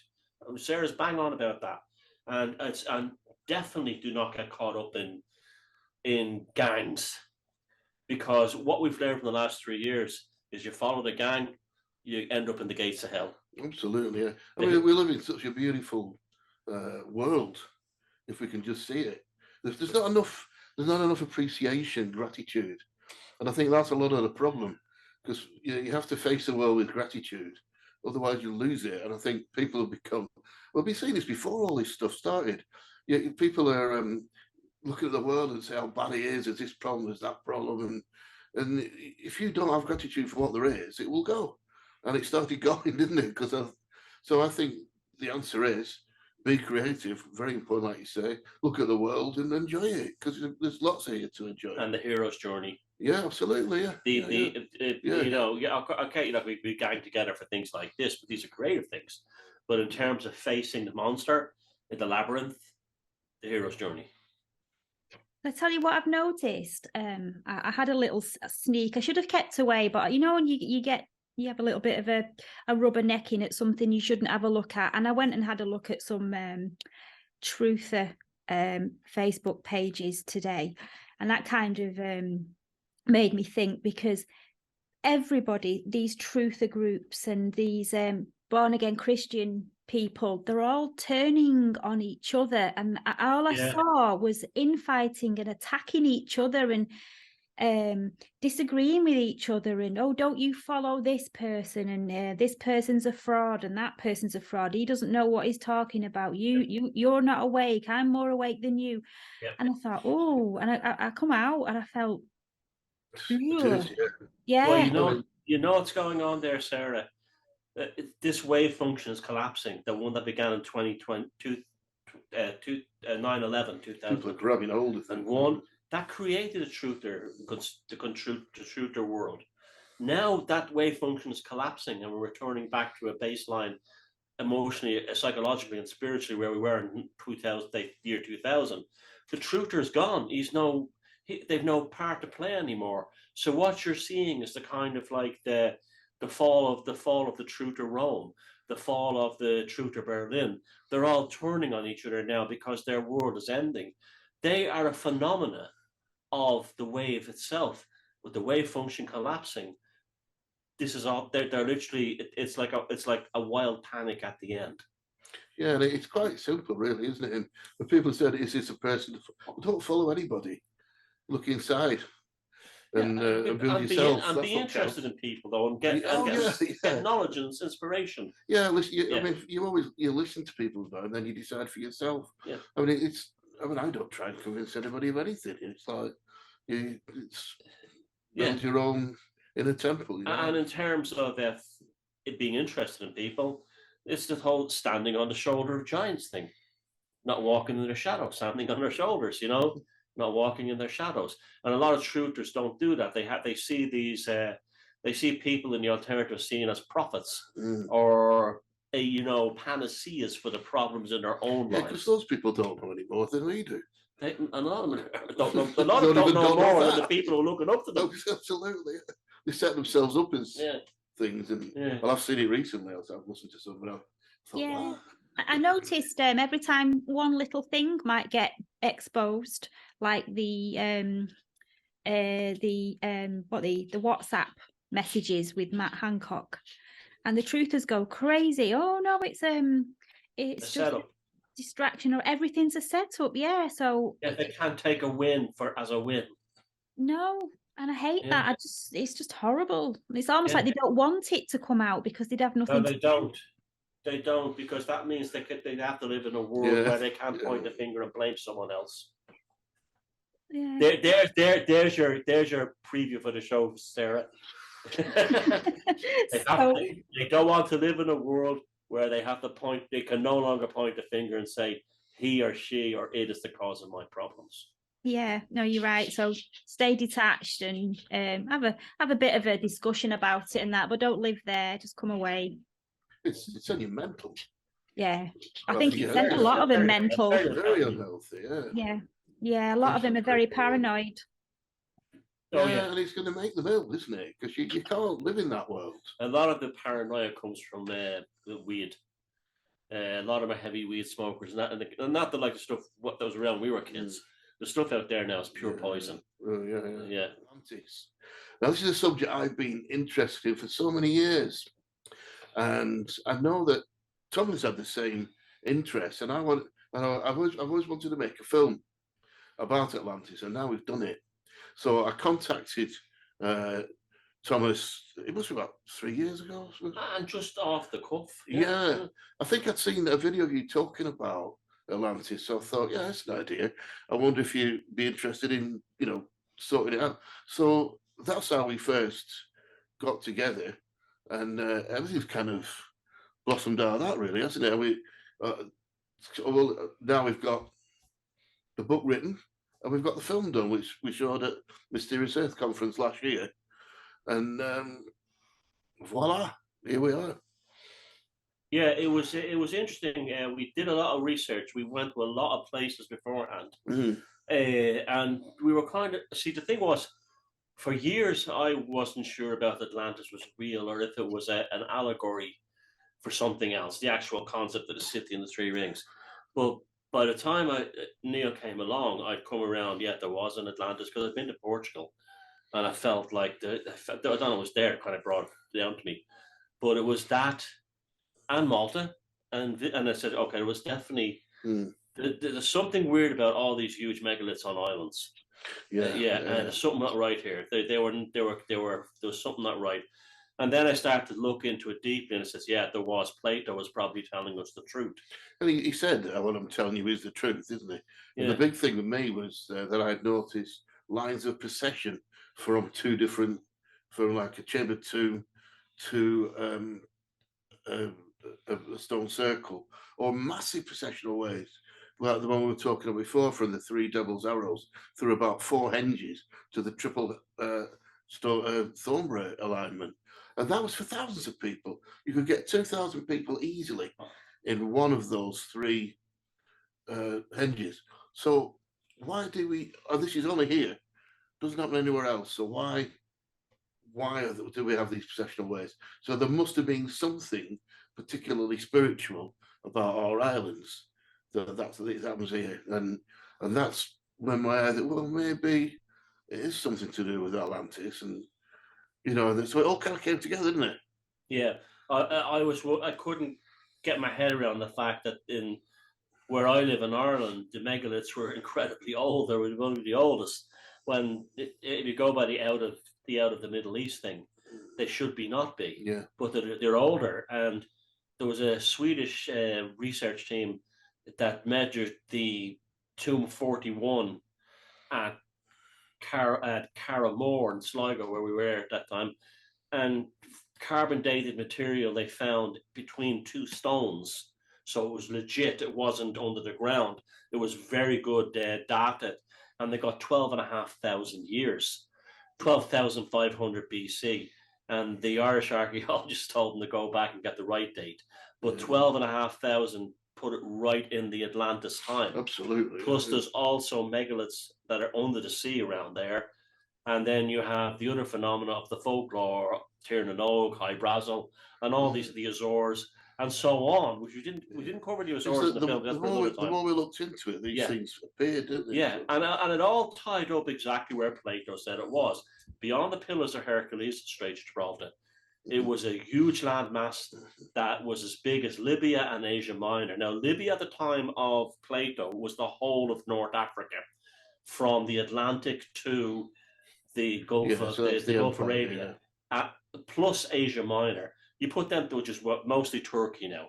You put the 2 of them together and you stick them in the Atlantic. They stretch right across the Bimini Road and to the megaliths in Central America. So it all came together beautifully. Yeah, and the other big thing is the timelines as well, or the dating of all the ancient structures, which was so obviously wrong to me right from the beginning. Unless you're just mad. So, I mean, then you've got the whole lot on in Orkney that's still being uncovered now, which provably goes back way before. So it basically means all the other ancient sites need to go back in time as well. Also, complexity decreased. Complexity was more as it was older. So so like you think they have the Nouth axe head that was found in Nouth, which looks like a person with its mouth open. It doesn't even look like a mace head. That was made from flint from Orkney. That the professors at the University College Galway said that thing could only have been made with something like a high-powered Dremel tool. It couldn't be made any other way. 5,500 years old, at least, right? That came from Orkney. Orkney, we know now, is much older. Absolutely. Especially as they're opening up the Nessabrogner, that whole place. Sure. And we have the stone balls that are found in lots of recumbent stone circles in Aberdeenshire that are incredibly intricate. So what we have is a complexity that doesn't decrease when you go back in time, but actually becomes more complex. Yeah. So there seemed to be a high level of complexity. Something happened, and then we were back to kind of like trying to survive. What does that suggest? Catastrophic. When did it likely happen? 12,000 years ago. When did Plato tell us that Atlantis happened? 11,900 years ago. Bingo. Yeah, all tied into the end of the glacial minimum as well, when the tides will have gone up and down. Yeah. So and another thing, risen in the another south. thing of cultural prejudices, because Plato wrote that at the time of classical Greece, people automatically make the assumption that Atlantis looked like ancient Athens. They put that architectural and aesthetic upon it in terms of everything. But it didn't look like that. It was a completely different culture. It's only because it was written in Plato's time that the illustrators put to make it look like ancient Greece or ancient Sparta or ancient Troy. But it was before that. So it could have been, well, it probably was. When I say high technology, their technology went in a different direction. It used a different science, mathematics, energy, whatever, than what we do in the from the classical world on, from like Archimedes on, right? So they were high technology, but in a different way. And that different way seems to be a lot of the stuff that we talk about spirit science. Effects of diamagnetic and paramagnetic effects of megaliths. Because we're walking around looking at the ancient sites for so many years now, 20 years now, taking tours around, and people say, well, how did they move it? I said, well, they had a science. That's what it seems to me. They must have had a science or a physics, a type of engineering, which we've forgotten, which is totally gone. And I think that that's what it is. Yes, exactly. It's like, think of two languages, right? You say you begin an alphabet with the Latin alphabet, and if you're given an alphabet with, the say, Hebrew or the Japanese alphabet, they're completely different looking, but they're still fundamentally the same thing. The concept is to create linguistics. Yeah, and science could be the same way. What we call the rules of this, that, and the other we have today could be developed on a completely different path. Yeah, because but it's still science. It's still science, but it's like gravity. What's gravity? They have no idea what gravity is. You know, so So what we led us to think that the magic that people talk of now was just this different physics, but you're picking bits out, and you can't put the whole together. Because you say, well, I said magic is just a physics we don't totally understand yet. So I think if we had all that, and all the secret societies have been trying to put this together. That's what they've been trying to do, get bits, put them together. The Thrill Society that Hitler and the Nazis spread around the world, they're just trying to find these bits of that ancient physics and rebuild it. And all the mystery skills are doing the same thing. Yeah, and they may well have had developed all kinds of metals and plastics, but they decay. You know, you can bury a Dell computer in your backyard, and you will find that in 50 years there'll be nothing left of it. There's microbes that will even eat the plastic. So what chance 9,000 years, 11,000 years? Nothing would be left but what? Stone. And it might have been something that wasn't as visible as our technology. They might have built everything out of stone or... Yeah, they might have found a way to actually synthesize quartz crystals to build machines and objects. So maybe we are seeing it. We don't understand it a lot. Using sound. Yeah, because you look at some of the things in South America where they've managed to find holes drilled into rock, and you say, okay, maybe they found somewhere. But how can you get the back piece dead flat, perfectly flat? You can't. So there must be. Or the drill bit turned like this. Yeah, inside. Weird no things, drill bit can do that. They'll do that. They'll do well at that. So that would suggest that it was not a drill bit like we know it. It was something else. Something else, yeah. Maybe even they would have used hydro drills, water or sound or something. I think sound is I think sound is probably the smoking gun. You know, the sound when they said they went and played the horns at the walls of Jericho and they all fell down. I wouldn't mind getting that frequency that they were playing those horns at and trying it. Well, back to the megaliths, I can think two that have very peculiar sound anomalies are Stonehenge, and a lot of people, when you go, I've been there with a few people early in the morning at 6 a.m. And when you stand with your back to the stones, sounds are very, very strange around you, ambient sounds. And I had a friend, Mick, who's from around this part of England, and he was in the British Army back in the 1960s. And he said there's loads of military bases around there. Yeah. And him and his friends went there one morning to Stonehenge, and they found that they couldn't hear. They could speak, and they wouldn't hear each other. Or someone was on a different stone, and you could hear them. The sound was doing all weird things inside the Stonehenge circle. Now, Grinon of Ailech, where I took you that time, near Derry City, it's on top of the mountain, the circular one. It's a fantastic circular. A friend of mine, Jack Roberts, he's like Neil, he writes books on the megaliths and stuff like that, and he's been around a while. He told me that, and I proved it because I demonstrated for myself, that if you stand on one side of the stone circle and speak with a normal voice, the person on the other side can hear you. You don't have to shout. It's a natural amplifier. That's what the Romans did, didn't they? A natural and the Greeks. Yeah. Mm. So they obviously were more canny when it came to sound than we are. Oh yeah, there's something about it that we've just totally lost. We don't understand it. There are all these different things. So yeah, if we could find our way back into that, then I think it would answer a lot of questions. And also the concentric circle thing. Yes, there absolutely, almost certainly was a city on the island of Atlantis before it sunk that was made up of the concentric rings. But that's almost like a branding or a trademark of that culture. And like on the book here, these triple circles, these circles are all over these islands. Yeah. As if they're kind of like Atlantis and mini. You know, and you have the one Ratrar I took you to in County Roscommon, Avebury, Stonehenge, just one up near the. They're all places. They're everywhere. They're up in. There's 50,000 of them in Ireland. There's also the concentric circles you have on like Longmeg and her daughter, carved into them. You have the Bohea stone in Ireland, the concentric rings. Think of them as almost like the trademark of that ancient culture. Yeah, because I saw those and I thought, wow, that is almost a picture. That picture is just what Plato described. Yeah. An entrance in and canals and land circles all the way around. It's just fascinating, wasn't it? Yeah. I thought, well, that can't be.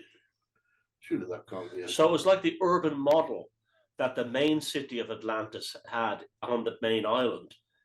These satellite Atlantean communities around everywhere built micro versions or smaller versions of the same type of structure, concentric rings. Trying to find a picture of the canal. Yeah, so Atlantis was a place, I think it was. Yeah, now well, obviously it wasn't called Atlantis by the people that lived there. Well, maybe it was. I doubt it, but maybe it was. But in recent years, there's been an attempt to put Atlantis everywhere. When Plato told us exactly where it was, and we know that all the folklore around the world talked about people. Even Graham Hancock on his recent series spoke about how the people who built the megaliths of Central America came from a destroyed homeland in the west, in the east, and on the European side, they came from a kingly race appeared from the west, which makes perfect sense either side of the Atlantic. And even Tolkien spoke about these northern British folklore things of a kingly race, right? The Rex Mundi, the Rex Deus. There you go. Does that not look like a picture of Atlantis? The Rex Deus, the kingly race who came from the destroyed homelands across the sea, who brought new agricultural technologies. Yeah. The same story is in the Americas. You have the Tuatha Danann. What were they? A kingly race that had supernatural powers, magical machines, prosthetic arms, this kind of thing, light beams. Where they come from? A destroyed homeland across the sea. So and where in every case that points to where? Mid-Atlantic. Yeah. So there, isn't it? Yeah. And we have the Azores, right where it should be. We have the High Brazil thing. We have Doggerland. We might have the Isle of Man, and they were all much higher above ground when the crustal tectonics changed things. He actually mentions the Azores. He talks about that circle, and then a whole land of mountains behind it, and then the Azores. He just mentions it. So it's like he didn't. I don't know when he says this is where it is. I don't know more why. Specific. Atlantis is there. Oh, let's have a look over here. Yeah. No, it's there. He says it's there. And he didn't he say as well that this is not a story. This is the truth. I want you to realise this is the truth. And if there was no evidence, you say, okay, it could be anywhere. But there's mountains of evidence. Yeah, there is. Yeah. And so specific beyond the Pillars of Hercules. So that's our story of Atlantis. There's our book. I like the idea that you put in the book about the ancestors of Atlantis warning us from the past, and that maybe the tidal wave dreams that lots of people are having is something carried through the collective consciousness, like they're having a flashback to some sort of shared trauma. Yeah, J.A.R. Tolkien's entire family all had these tidal wave dreams. And it was that's where his concept of Numenor in his mythology came from. Yeah, and lots of people out there in the general public have tidal wave and tsunami dreams as well. I have them, myself, not regularly, but I've had them, and they're very strange and very vivid. It's like it's a connection in everybody's mind, isn't it? It's a collective trauma that we'll all relive. Yeah. That's why a lot of people are frightened of water and things, isn't it? So it made me think maybe members of the tribe and all those people who come together every year at the mysterious earth, maybe they're all reincarnated souls from the lost civilization of Atlantis somewhere along the line, and that we're all here and we've all found each other one way or another. So those people that used to do the processional ways right for all over Europe down to the Thornborough Henges, maybe those are the same people that are now interested in the Mysterious Earth Conference and that sort of thing. They're still doing a pilgrimage, but now it's to send down this YMCA. Yeah, and for me, the thing is, there's always anomalies. The Dakar Bears. These are what are these strange sculptures doing in a churchyard in England that owe nothing to any European school of art, and they are God knows how many years old. Yeah, they were. Yeah, they are crazy things, aren't they? Yeah. And like Atlantis went through, it was a destruction of a civilization, and we're kind of like facing metaphorically a destruction of civilization to the global east, aren't we? We're working hard at destroying it, aren't we, really? Yeah. And I think, Yeah. Well, that's what Steiner said about the gods, or was it Edgar Casey? There was two schools, two factions. Casey, yeah. There was the law of Baal, the law of Baal, which is the negative side, and the law of the things of one, which is basically esoteric. You know, when they say everything is one, the Rex Monday, everything is one, built out of one. So I mean, absolutely true. So Casey was right. So, like you say in the book, maybe we stop looking for it out there at the bottom of the sea, and we look inwards. So is the answer. Yeah, you find it in mythology and weird archaeological anomalies, strange objects, strange stories, and even dreams. And dreams, yeah. Yeah, if you just let yourself. And art. Yeah, though it's all there, isn't it? It's all there. It's just thinking and allowing yourself to accept it for what it is. Really. Yeah. Instead of being told not to believe things, which is just a religious thing, isn't it? Really. So, and well, you've got the religious thing, and then you've also got the universities that we know the answer. Don't bother looking. There's nothing to worry about here. We'll tell you we told you what it is. That's it. Don't look any further. And the trouble is, as time goes on, things are revealing themselves in spite of that. Yeah, we are the new Atlanteans, I think. I think you're right. Messing with genetics, messing with AI. Yeah, AI. Oh. Yeah, it's like I think that at one point came along, the Atlanteans didn't know what they were, and I think we're heading for that way. We don't know what we are. Yeah. Well, and the division really happened with this pandemic. The division happened then with the last 3 years. It's quite apparent to me that humanity is split into two. Yeah. I'll tell you, I see these things now, people being interviewed, younger people being interviewed and just ask basic questions and they just can't answer them. No idea what. No, and you often wonder, those of us who refused the needlecraft, was that an Atlantean code inside us? Maybe, yeah.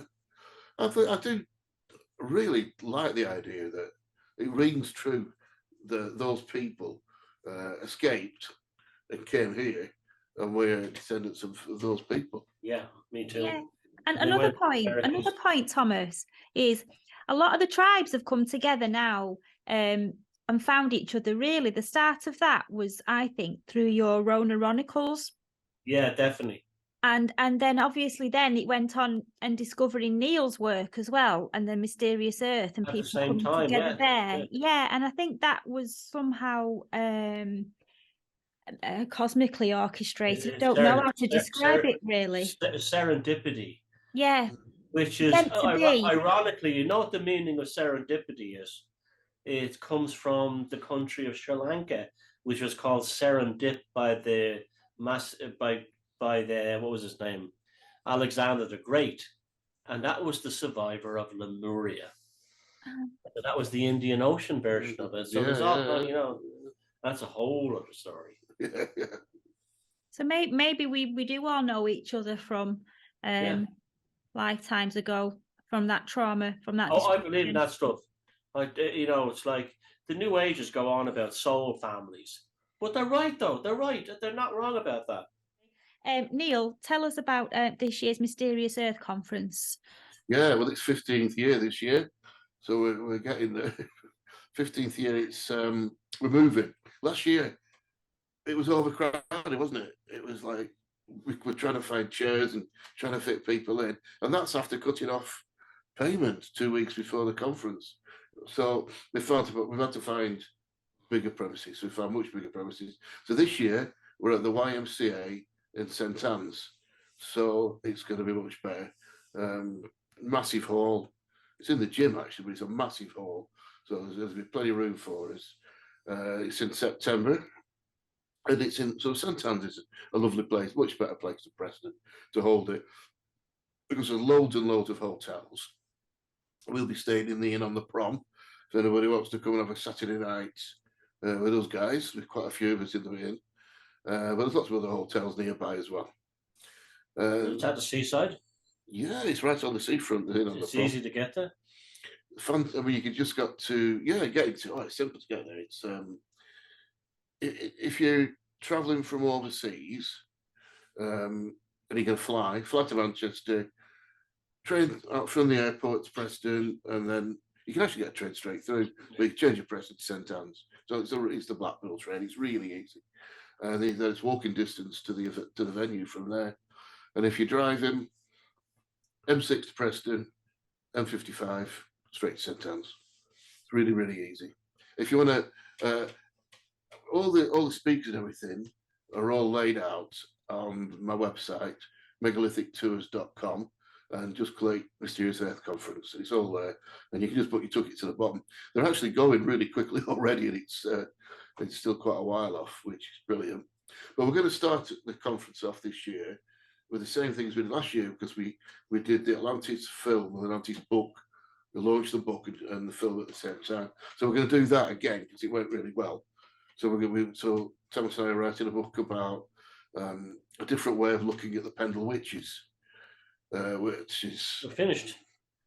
And we've seen the drafts, and it's absolutely brilliant. Yeah, we're delighted with it. Yeah, and then we're going to have a film as well, which we're going to work on now, basically. So that'll start it off, and we've got some amazing speakers, so brilliant this year.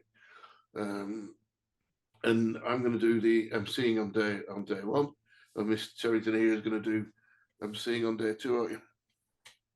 We're doing introducing. Could people book stalls if they want to? Are you having stalls on? We're having stalls, but I think it's difficult to work out how many I can have. I've allocated myself 15, and some of the speakers need stalls, but there's 2 left. 2 left. So, yeah. It just goes to show you the hype, you know, that the people really want to be part of it. It's going really quick. I mean, they've got loads of people booked already. And I did a talk recently in the hall across the road. You did, yeah. And I got the biggest crowd ever that they ever got there. So that goes to show that the whole area is fascinated by this stuff. It's a bit of, this part of England is a bit of an esoteric. Yeah, especially around the Pendle area as well, strangely enough. So come with us, come and join us. Let's, if you're coming from Ireland, the ferry from the Holyhead, if you're driving, ferry to Holyhead up towards Chester and then up the M6. Yeah, travel on the coast road. Like if you live in Dublin, when you think about it, the Scout and the ferry, it's only a few hours away, really, you know. Yeah, just So, straight you know, over the ferry and Yeah, drive you know, around. it's like Or even Dublin is not that far away. or Ryanair to Liverpool Yeah. or Manchester. Yeah. The easiest one's Manchester because you literally get the train out of Manchester Airport straight to Preston, and then just a little extra ride, little back line, one single railway line it is to St Anne's, and you're there. Very easy. And feel free to ring me. The numbers on the website. So any questions, send me an email, ring me a ring, and just come and join us because it was great last year. What an atmosphere as well, because it's all us kind of people, you know. Yeah. So it's not highbrow. It's and, fun. Yeah, it's fun. Yeah, not like It's not snooty or not snooty yeah. or yeah. It's just us. Yeah, it was good last year. It's not snooty, it's not new agey, it's not airy fairy. It's just lots of like-minded people coming Yeah. together and You learn a all lot. discussing interesting things. And you learn a lot. And the stalls are great too. Yeah, Okay. yeah. The book stalls and it's brilliant actually. I Yeah. mean, some of the stalls selling like books, Hocus Focus type books. Jesus, it was fantastic. And all the speakers as well have got their own books and everything. Yeah. So that's it. So yeah, we look forward to see you then. Absolutely, yeah. Please come and join us. Okay, it's that time of the show now where we find out what the weather's going to be like. If it's going to be rough, bumpy, smooth, Renfield raincoat weather, Wellington weather, or can we get our sun parasols out and put our bikinis on and bask in some smooth sailing?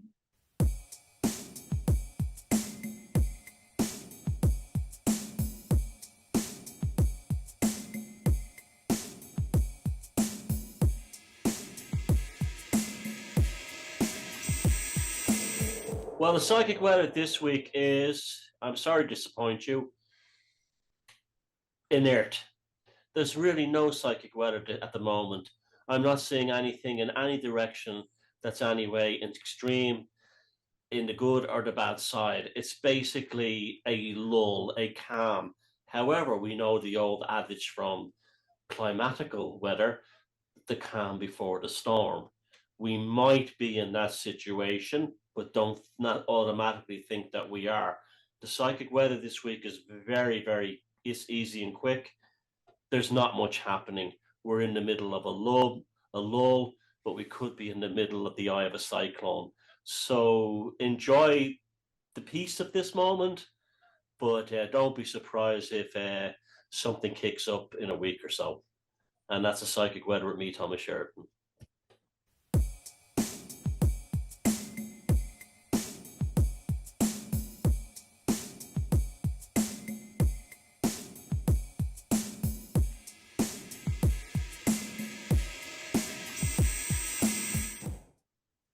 Okay, so just enjoy the calm and ride Yes. the wave. There's nothing going on, really. People are behaving. I'm not seeing any kind of weirdness out of the ordinary or anything. No intensities of any kind. But that happens, a few times a year, and that's where we are. That's where we are now. Enjoy it while it lasts. Yes. Bit of peace. Now we come to that part of the show where we discuss books that have meaning to us or that we've been reading over the years on our Fortean journey, and hopefully they'll help you build up your own Fortean library. And this week, our guest Neil is going to go first with his book of the week. Okay, yeah. I thought I would go take a flash into the past, and the Bible of all megalithic seekers. Mine's falling to bits, but it's The Modern Antiquarian by Julian Culp. So everybody wants to buy me a present for Christmas. I think I'd have a new one of these. It's a beautiful, huge sort of coffee table type book. It comes in this kind of folder, which makes it, it's supposed to keep it nice and new. But it's the beauty of the book is it takes you all through all the main megaliths, the ones that you really need to see. Not so many of the small ones, and it just the pages are so easy to read, and it's so. See, they got the huge pictures of the megaliths. There's maps showing you how to get it and how to work your way through the book, and also explanations of how to get to them. It is so easy. I mean, when I first did my first tour, I didn't really know anything about megaliths all those years ago, and I was doing it for the New Horizons group, and so I said, I'll take you on a trip around the megaliths of Cumbria. So I went to Waterstones, and I asked the person in Waterstones, have you got any books about stone circles? The first person looked like was insane, and the second person said, yeah, this one. So it's anybody who wants to start out looking at megaliths and wants to learn about them from a fun point of view. And he's factual, and his poetry is lovely, his write-ups are lovely, his ideas are really good. I really recommend this book. Lots of other features in it as well, but that's the one. Modern Antiquarian, which is falling to bits. By Julian Cole. Beautiful book. And my book this week is my original well-worn copy from 1978. It's quite a sentimental and special book to me. Is the Necronomicon, the Book of Dead Names, the lost masterpiece of occult literature. Of course, dealing with H.P. Lovecraft's literary fictional, quote unquote, masterpiece of the Necronomicon, the book of magical incantations that features throughout of many of his stories and mythos. This book is fascinating because it comes from a time a few years after the chaos magic movement came out, and it's very much in that style. You don't know whether it's a farce, a satire, or something real, because it covers all three things. You have a phenomenal foreword by the great Colin Wilson. You also have biographies of the young Lovecraft by Sprague de Camp, one of his biographers.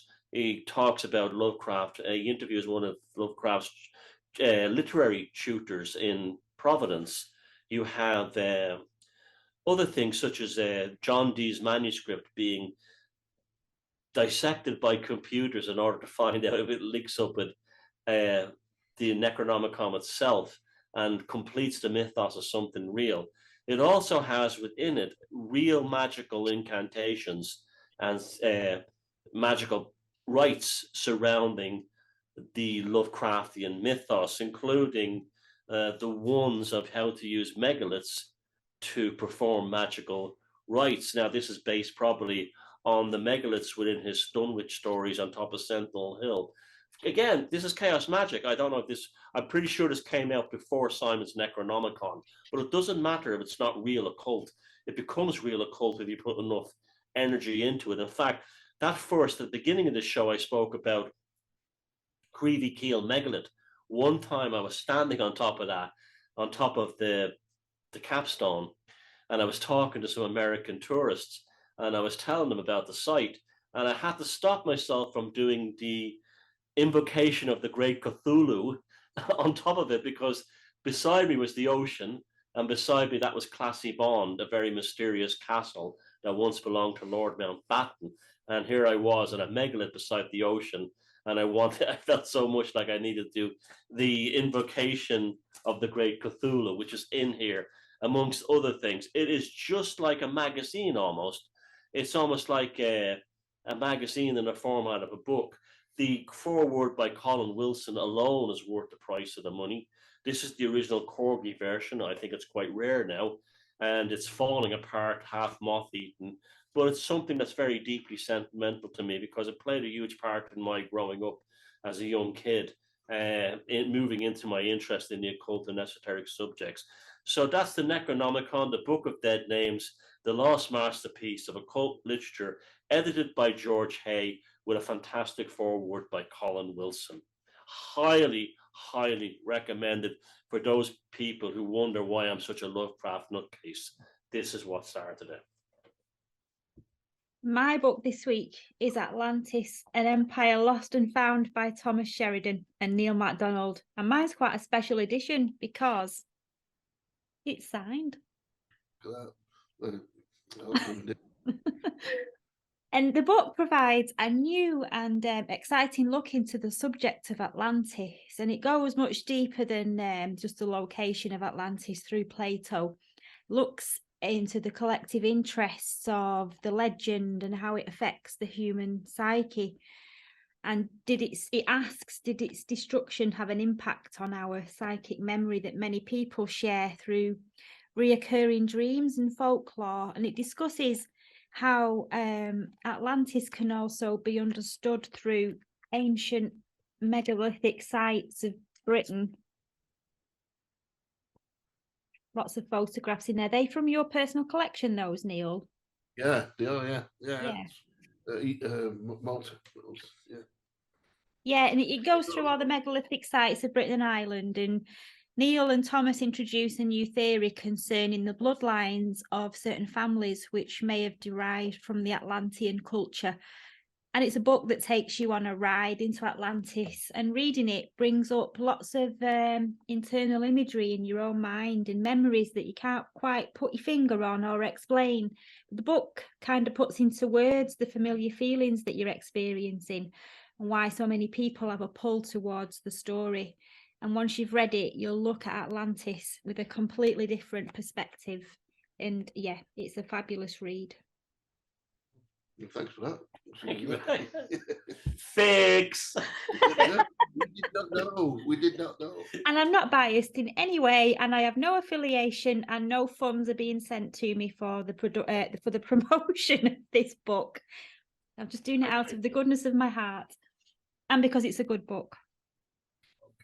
Cheers. Well, thank you everybody for watching this momentous, it must be nearly 4 hours at this point, it's over 3 hours, of Hocus Focus with Neil here as a special guest. It was some journey tonight, and thank you for everything and being part of the show and all the great comments and bringing us to number 10. So here we are in double digits now, and we'll see you next time.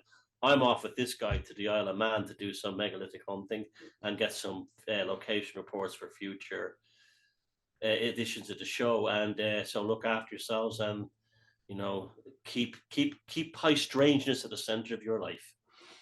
Yeah, thank you guys for inviting me, and thank you out there for listening to it. It's been fascinating 2 or 3 hours, isn't it? Well, 3 or 4 hours. Been through so much stuff. It's been stimulating, exciting to go through some stuff again. So thank you everybody, and thank you guys. Yeah, thanks for coming on, Neil, and thanks for the interesting talk, especially Rennes-le-Château, which is a huge topic and it's absolutely fascinating. So thanks for sharing your knowledge on that. And thanks everybody for watching this week, episode 10. And don't forget, next week, Hocus Focus episode 11 will be back over on Beyond Room 313 channel. So if you haven't already, which I'm sure you have, get subscribed and get the bell hit so that you get the notification for any new episodes. And just before we go, because last week was so popular, I have drawn another tarot card of the week for you to give you something to think about. And this week we've got Temperance. Now in this card there's a large winged angel, and it has a triangle on the chest representing the human spirit, surrounded by the earthiness of natural law that moderates the effects of human behaviour.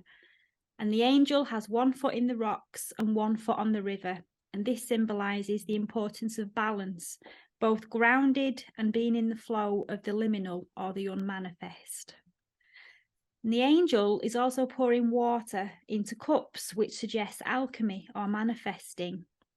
And the path behind symbolises life's journey, and the crown above that path is about staying true to your dharma and taking the high road. And this card's interesting because it goes back to the psychic hygiene earlier about detachment and keeping a balanced temperament and sorting your head out by getting your emotions in order. And now is not the time to be highly opinionated, so keep the middle ground and avoid any extremes. And focus on what you need, the things that aren't in violation of natural law. Keep to those kinds of things and try not to get caught up in things that you've got no control over. Don't waste your energy on things like that. take clarity that was given from the Ace of Swords last week and use it to keep a clear mind and to stay balanced. 1 foot on the ground and 1 foot in the flow, because when you balance like that, it's the best time to manifest the type of world that you want. And notice on the card as well that there are 2 flowers and 2 wings and 2 chalices, and 2 is the number of balance and harmony. And Temperance also reassures us that our patience will be rewarded and that the best possible outcome is already on the way, as long as we're patient. And the Temperance card favours caution over impulsive behaviour. So think before you speak and look before you leap, and just wait. I couldn't really add much more to that other than the angel in the card is looking directly at you, the reader, as if to say, have you got your shit together? And Temperance is temper your soul, try and keep on the middle pillar.